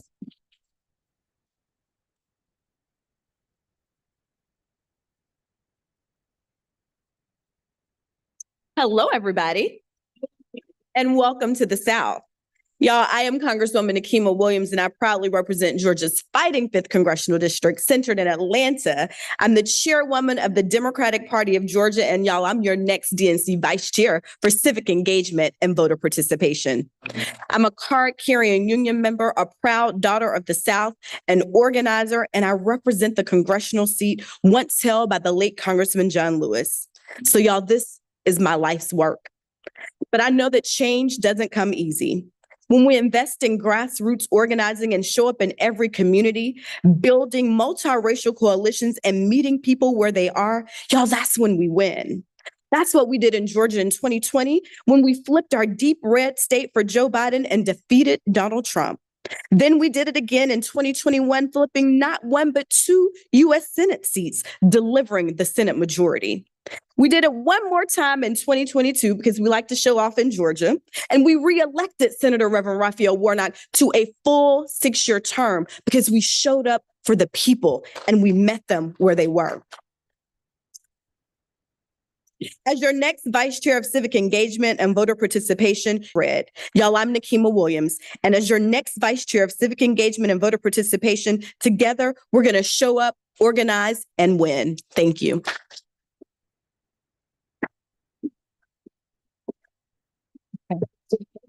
DNC vice chair that will be elected, positions that will be elected February 1st. And the first is Troy Blackwell.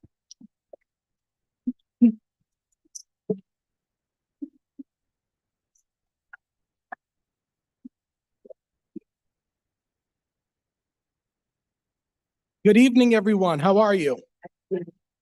All right. My family's originally from the Caribbean, so we're going to do a little something called call and response. If you're a proud Democrat and you're committed to this party, let me hear you say, Democrats. Let's do that again. If you're a proud Democrat and you're committed to this party, let me hear you say, Democrats. All right. If you're a proud Democrat and you're ready to win again, let me hear you say, win. All right. My name is Troy Blackwell. I'm a proud Afro-Latino from the South Bronx, New York. I grew up in one of the poorest congressional districts in the country. I lived in public housing, oftentimes without heat and hot water, survived off of public assistance and food stamps. My mom was a proud union member, 1199 SEIU, and my dad was a small business owner. But because of the grace of God and because of the Democratic Party, because they had policies and they gave a damn about me, someone like me was able to go on to serve in the last 2 presidential Democratic administrations, and I've served on 3 national campaigns. Most recently, Monday was my last day in the Biden-Harris administration. I was the Deputy Chief Communications Officer and Senior Advisor at the Department of Commerce. One of the last things that we did was make sure that we got $800 million out the door so rural communities can have broadband access, communities right here in South Carolina. One of the other things that we did is we created 1.5 million manufacturing and construction jobs right here in South Carolina. I'm super, super proud of that work. One of the things that I did before coming back into federal government is I founded a PAC to get young voters out. We made contact with 26,000 young voters during the COVID pandemic. So because the Democratic Party gave a damn about me, I put in sweat equity for the last 15 years, and I give a damn about it. I'm running for DNC vice chair. I hope you all will join me on this incredible journey. I know we're short on time, but I will be at the reception if you want me to go into the policies. God bless. Artie Blanco.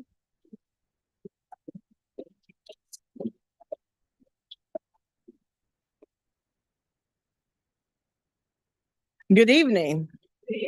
Thank you so much. My name is Artie Blanco, born and raised Houston, Texas, always. In my heart, I am a first-generation Mexican-American, second-generation union member and activist, and second-generation and lifelong Democrat. And the reason that I am running for vice chair is because we've got to get back to basics. And I want to work with the next chair and how we are going to do that. In 2005, I had the pleasure of working for Chairman and Governor Howard Dean at the DNC when we created the state partnership program. And the investments was not just dollars. The partnership part of that, the strategic partnership is what I believe that we need to get back to. Year-round organizing strategically in all communities, in all counties where we need to expand our electorate. Strengthening and reaching our voters where they are, especially the hard to reach voters. We were able to do that when we created the SPP program. And what exactly do you mean by that, Artie? What I actually mean by that is I had conversations with the states that I worked with in the Southwest region to talk about what they were hearing back from their voters and those communities. If we want the DNC to have the right message, we can't just be doing polling. We cannot just rely on polling and data. We have to rely on what the organizers are doing on the ground, what the state parties are hearing from the voters in all communities, ex-urban, urban, rural, whatever those voters are coming, no voter should be turned away. We need to make sure that we are thinking strategically about the program. I have 25 years experience of doing this work. In 2008, I decided I needed to take a break from DC. Sorry, I ended up in Nevada because I wanted to do a Latino program to increase the Latino electorate, and we need to get back to that. That's my community. I'm ready to get to work. Thank you. Malcolm Kenyatta.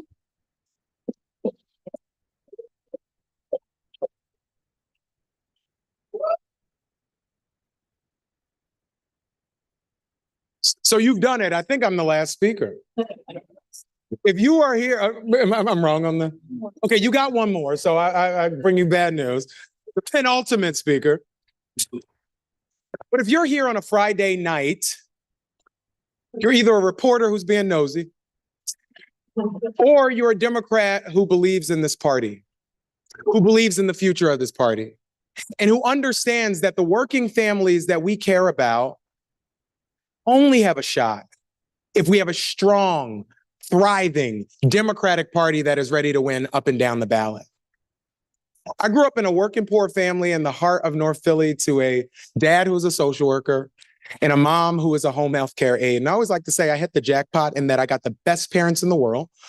Only trouble was they hated each other.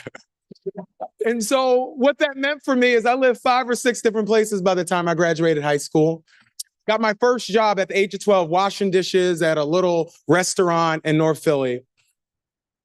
And every single day I saw the difference that it made if we had people in office who cared about families like mine or folks who didn't. I buried both of those parents I mentioned by the time I was 27 because they didn't have access to the type of healthcare that every single family deserves. And I decided one day to step up and run for office because I believe that a poor little Black kid from North Philly had something to say that mattered. And only in the Democratic Party could I be standing in front of you as a person who's been elected 4 times by my neighbors to go to Harrisburg and fight like hell for them. Now, if we're going to win as a party nationally, we have to understand that we have to look local first. If we're going to win, it's going to start with electing people to school board, and we're going to have to care as a party just as much about people who's running for school board as the folks who are running for Senate. We're going to have to care and work just as hard to get people to run for precinct captain as we are for people running for president. And I believe that somebody who's run campaign, who's worked on campaigns, who knows what it means to be elected up and down the ballot, that I can bring a perspective that is necessary to help this party move into the next generation. And so I just want to thank you for this opportunity and look forward to talking to each and every one of you more personally during this time. So God bless you and thank you, South Carolina. And last, Joe Paulino.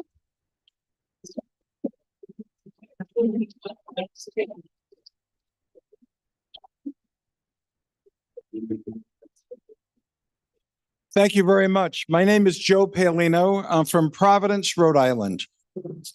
And I came up here this morning to be in this wonderful city because I served as a city councilman in Providence when I was 23 years old. I became mayor of Providence when I was 29. That's 40 years ago. I ran for governor when I was 35 and got defeated. The guy that beat me asked me to be in his cabinet to head up economic development. And then Bill Clinton asked me to be the United States ambassador to Malta when he became president. Now, I got to tell you, when I came here years ago, I served and worked with your former mayor, Joe Riley. He was a good man. And this is a beautiful city. But I got to tell you, when we talk about the Democratic Party, a lot of my friends, I don't know about yours, but a lot of my friends tell me, Joe, the party, I never left it. It's leaving me. They said, there's no more common sense. You're not practical anymore. Not talking about the issues at the kitchen table that my family is talking about every single day. Look what this guy Trump did this year. He hijacked issues that are Democratic issues. He hijacked the issues of feeling a person's problems and their pain and understanding it. He hijacked our patriotism. He hijacked our God. He hijacked feeling and working with the working person that used to be Democratic issues. We got to get back to the center. We can't push people away. We have to bring people in, and we have to listen to all ideas. Now, we have extremes. Not an extremist to the left, not an extremist to the right. I'm an extremist when it comes to winning and by using common sense. So I come here today, I travel from Providence, and I come here today to ask you and to see if I can earn your support so I could be vice chair of this great party, the Democratic Party. Thank you. God bless you all. Thank you.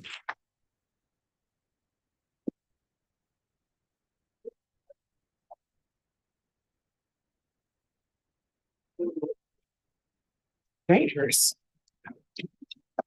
Thank y'all so much. Thank you everyone for staying. Thank you all the candidates for traveling in this weather.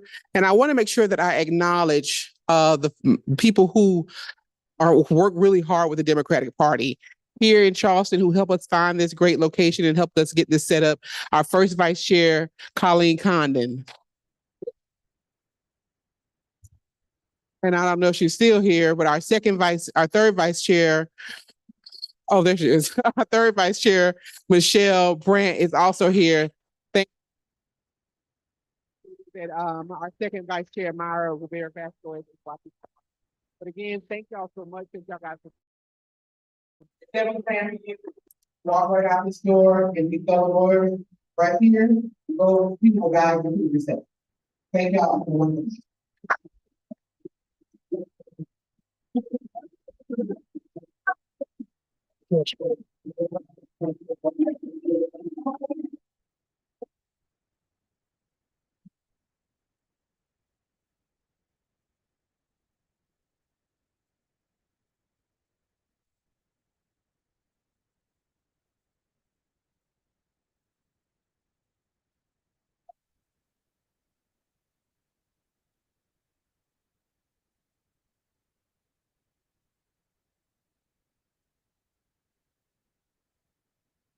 Your vote to be the next Vice Chair of Civic Engagement and Voter Participation. I have led, fought, and won. Support support from Arkansas, South Carolina, Georgia, Florida, Alabama, Virginia, Louisiana, and Mississippi. I'm the only candidate to have the endorsement of their entire state delegation. As chair of the Congressional Black Caucus, led the John R. Lewis Voting Rights Act, and I've been arrested for standing up for voter participation. Vote for me.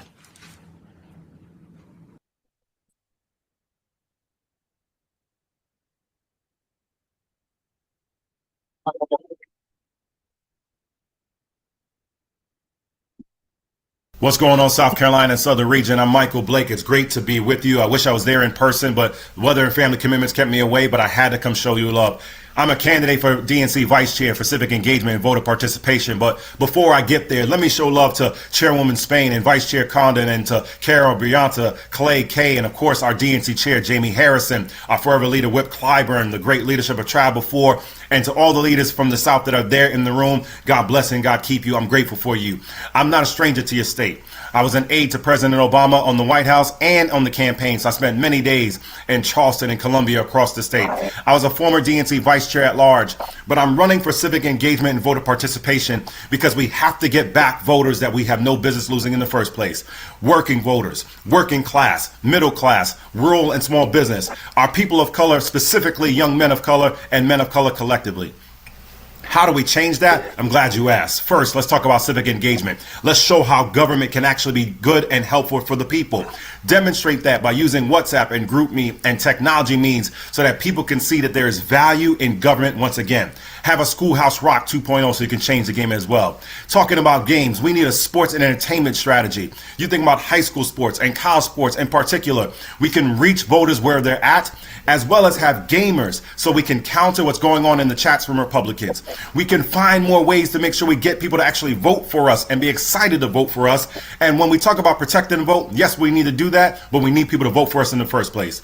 If you believe in my vision, as someone who learned how to drive in North Carolina, spent time in South Carolina, has a mama that lives in Florida, and support across this country, including from state chairs such as in Tennessee and other states in the South, join us. My name is Michael Blake. Go to blakefordnc.com. If you want to change the game, we can do this together with you. God bless, God keep you, and it's time for us to win again. You should be first in the nation in the South again, and we're going to make sure that happens if you support us. God bless you.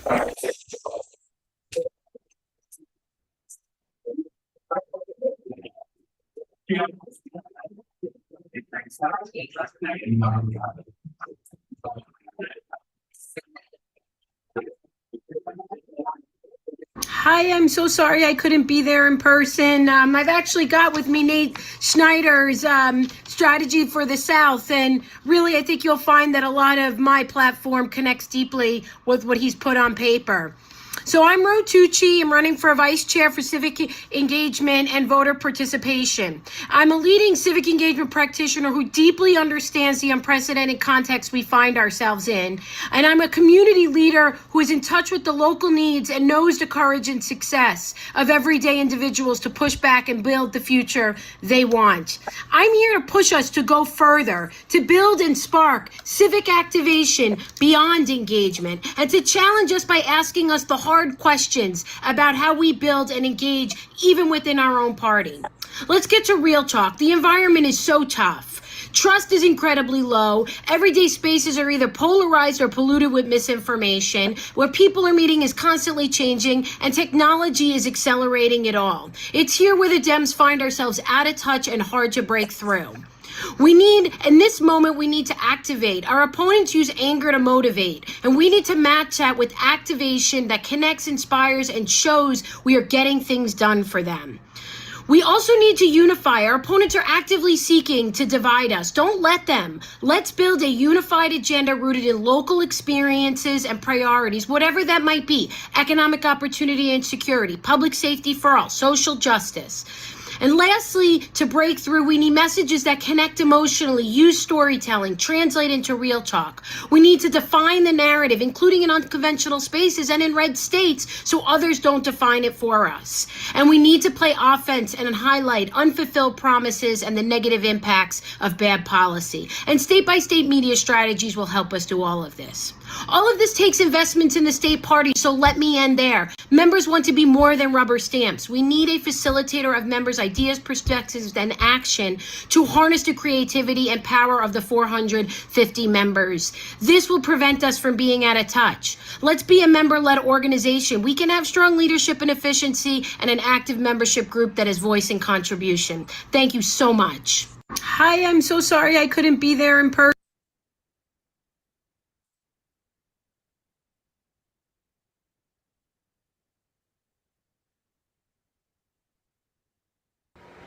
Hello, my name is Shasti Conrad, and I would like to be one of your next DNC vice chairs.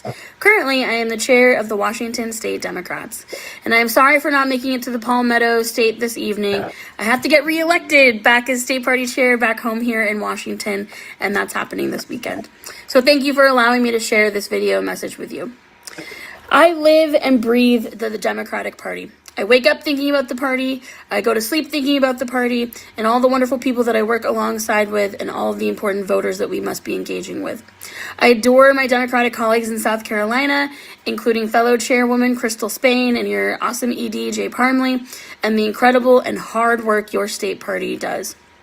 My first vote as a new chair and new DNC member was to support South Carolina, moving up to be the first state in the primary calendar. I am running for vice chair to expand state party and Democratic resources across the country. Winning in rural areas is hard. Washington State has 30 rural counties, and standing up operations with uninterrupted investments is always a challenge for our state party. And here we are, if we are universal in our values and localized in our messaging, we win. We win by working at the speed of trust, organizing year-round, year after year, and treating people with dignity and respect.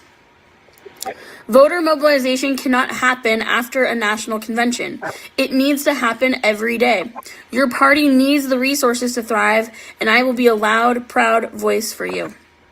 We need leaders who understand that political transformation doesn't just happen in that Washington.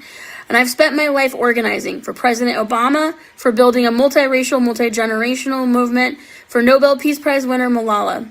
And I've learned one fundamental truth. Change happens when we listen more than we lecture.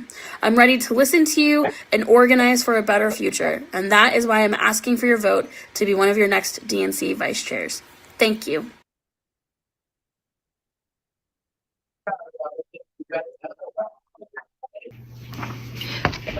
Good evening, South Carolina. Many thanks to your wonderful leader, Chair Spain, for the invitation to attend and to share this message with you. I am so disappointed not to be with you in person, as I am in spirit. I'm Michelle Dietrich, Chair of the DNC Climate Council, union member, and running for DNC Vice Chair. At this critical time for our party and nation, we need people in elected leadership at the DNC who have done the hard work and are clear-eyed about the path back to victory. I will do this work full-time, and as a farmer and former elected official who flipped a rural seat red to blue, I have the experience of turning out the voters we need. I'm running for vice chair of the DNC because I believe we must do everything we can to rebuild, organize, communicate, and win, and I'm humbly asking for your vote, and I'd love to share with you why I believe I deserve your support. Hard work is in my blood. I was born to a Latina teenage mom and a telephone lineman in a rural town. My grandparents were subsistence farmers. Like you, I've poured my sweat and tears into building a stronger Democratic Party. I'll always give my full energy and attention to this mission, and that's exactly what I've done while serving the DNC for the last 8 years. I'm really proud to have founded and been elected as the chair of the effective and active DNC Council on the Environment and Climate Crisis, supporting state parties and Democratic candidates. I'm a founding sponsor of the Poverty Council, been a member of the Hispanic Caucus, and was elected to serve on the Women's Caucus Executive Board. I have a plan to win. The DNC must lead the effort to rebuild, reorganize, and reinvigorate the Democratic Party, building on the great work of Chair Harrison for the last several years. We can do that by launching a comprehensive analysis, looking back over a decade to understand how to win back our multiracial, multi-generational working class base. I'm a strong supporter of state parties and have attended every SDC meeting in the last 4 years, even though I'm not a member. We need to increase investments to state parties even more. And I will leverage, support, and empower DNC caucuses and councils to build bridges with all our Democratic communities. I'd love to lead that work as vice chair. I was lucky to visit and hold listening events in 2020 in South Carolina as I traveled along with the campaign. If elected as vice chair, I will give this work everything I've got. Thank you. Toronto, South Carolina. I'm Kaylin Free, candidate for vice chair of the DNC. I love your state. I've been to your state. I was there in 2020 for your First in the South presidential forum. I understand why the president and the DNC selected South Carolina to be first, because your state represents a rich diversity across America. My story is a Democrat story. It's an American story. I'm a Choctaw woman who grew up on a farm in Oklahoma on a reservation. I went to college and worked nights at a convenience store making donuts, going to school the next morning smelling like the donuts I'd made the night before. After I graduated from law school, I lived in a trailer with no running water. I went to Washington, D.C. and was the youngest lawyer ever hired by the United States Department of Justice. I prosecuted polluters in federal courthouses all across America, protecting our air, our land, and our water. I have spent my entire life fighting for what is right. I returned to Oklahoma and was the first Native and the first woman elected district attorney in rural southeastern Oklahoma. I've raised over $25 million for our party and for candidates. I've won in red states, purple states, and blue states. I've helped elect hundreds of Democrats, trained hundreds of organizers, and that is why I'm running for the DNC. I know that in order to win, we must do three things: expand the map, invest in long-term infrastructure, and rebuild our grassroots. I know that we can never win back and earn back the trust of the American voters until we start listening to them, all of them again. That means people of color, that means rural working voters, that means the working class. I ask for your vote for vice chair of the DNC. Chapisa La Chike, Yakoki. Hey guys, Adam Fisher. So sorry to miss it. I want to thank Chair Spain and the rest of the South Carolina and the whole Southern contingency for the invitation to come down here. Truly heartbreaking I'm not able to make it down there, and thanks so much for all your work that you're doing. Vice Chair at Large candidate, I think a lot of you know that I spent the last 3 years running 75,000-mile road trip around Western and Southern Colorado, mostly against Lauren Boebert, trying to make sure that we earn back our labor, our rural areas, as you know as well as anyone how diverse our rural areas and counties and states are. It's something that's really been important to me literally from the day I was born on the Indian reservation in Fort Peck up in northeastern Montana, and all the time I've been driving around. 2026, it is about getting what I call Project 225, and that is getting 225 members in the House to be a floor, not a ceiling. That gives us Speaker Jeffries, long overdue for the country, let alone the party, as well as we need to get 52 in the Senate as a floor, not a ceiling. And I've been really, really focused on that. I'd really love to hear from anyone out there. 970-309-2910 is my cell phone number. My email, I'm sure, will be provided by the group. Thank you for all meeting. I'm happy to talk to you at any time. I'm really trying to figure out how to win back those rural parts of our country that we've lost. Bill Clinton won a majority of the rural counties in 1996. 1996, a majority of the counties that were rural were blue. And we went to 25%, where now we're under 10%. So it's earning back the trust of those people. Thank you all so much down there. Adam Frisch, call me anytime. Thanks very much for all your support.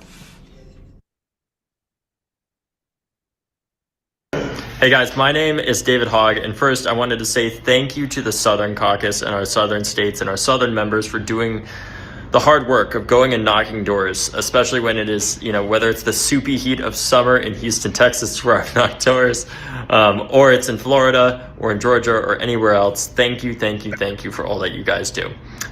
My name is David Hogg. I'm a candidate for vice chair. I'm from Parkland, Florida, and I got involved in politics after my classmates and I went through one of the largest school shootings in American history. After the shooting, my classmates and I were obviously devastated, but just as we were devastated, we wanted to do work to stop what happened from ever happening again. So we started organizing thousands of students around Florida to demand action on gun violence. And what we ended up doing was creating a movement called March for Our Lives that ended up being the largest student protest in one of the largest student protests in American history.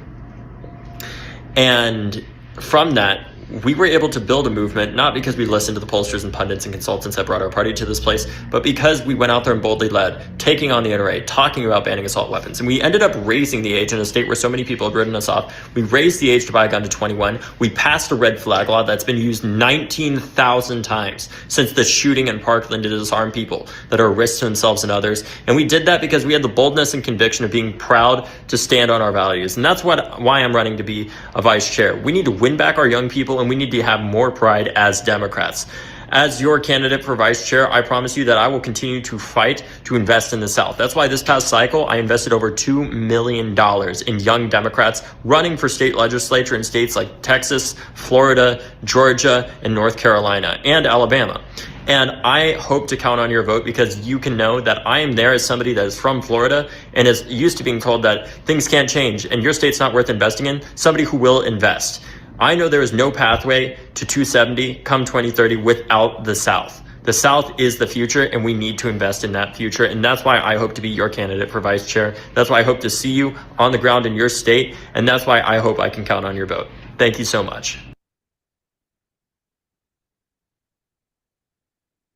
Hi, I'm Jim Zogby, and I'm running for one of the vice chair slots in the DNC. When I say that I want to press for fundamental reform in the Democratic Party, what I mean is that I want our DNC members to be empowered as the governing body of the party. For too long now, DNC members have been reduced to props who go to meetings, clap at speeches, and ratify decisions already made. That must change. Over the 30 years I've been involved in the party, I've been pushing for greater financial transparency and accountability and more democracy within the party. Instead of leaving the power to make decisions to outside consultants, more input ought to come from the DNC itself, our state chairs, and our councils and caucuses. We read that in this past election cycle, we raised and spent about $1 billion. Will we ever get an opportunity to assess how allocations were made, whether this money was spent wisely? Too many of our state parties and caucuses and councils were asking for modest amounts to be spent to assist efforts in their states, and they were told no.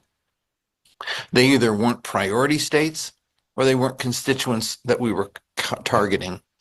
These decisions were made by a group of consultants who I believe, are out of touch with the changing electorate, and they are risk averse and unimaginative. They're the ones who decide which states we'll work in. They're the ones who decide which constituencies we'll target.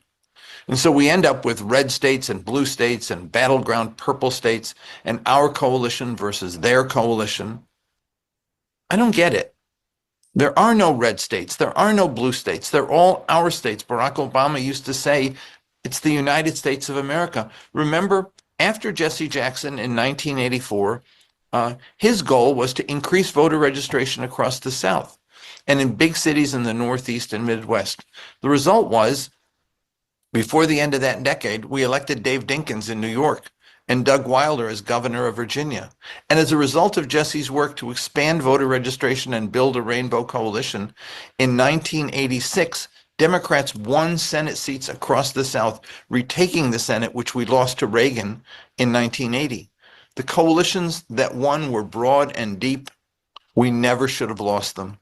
We need an internal autopsy as to why we lost the South and the Midwest and the Mountain States that gave us prairie populists like Tom Harkin and George McGovern.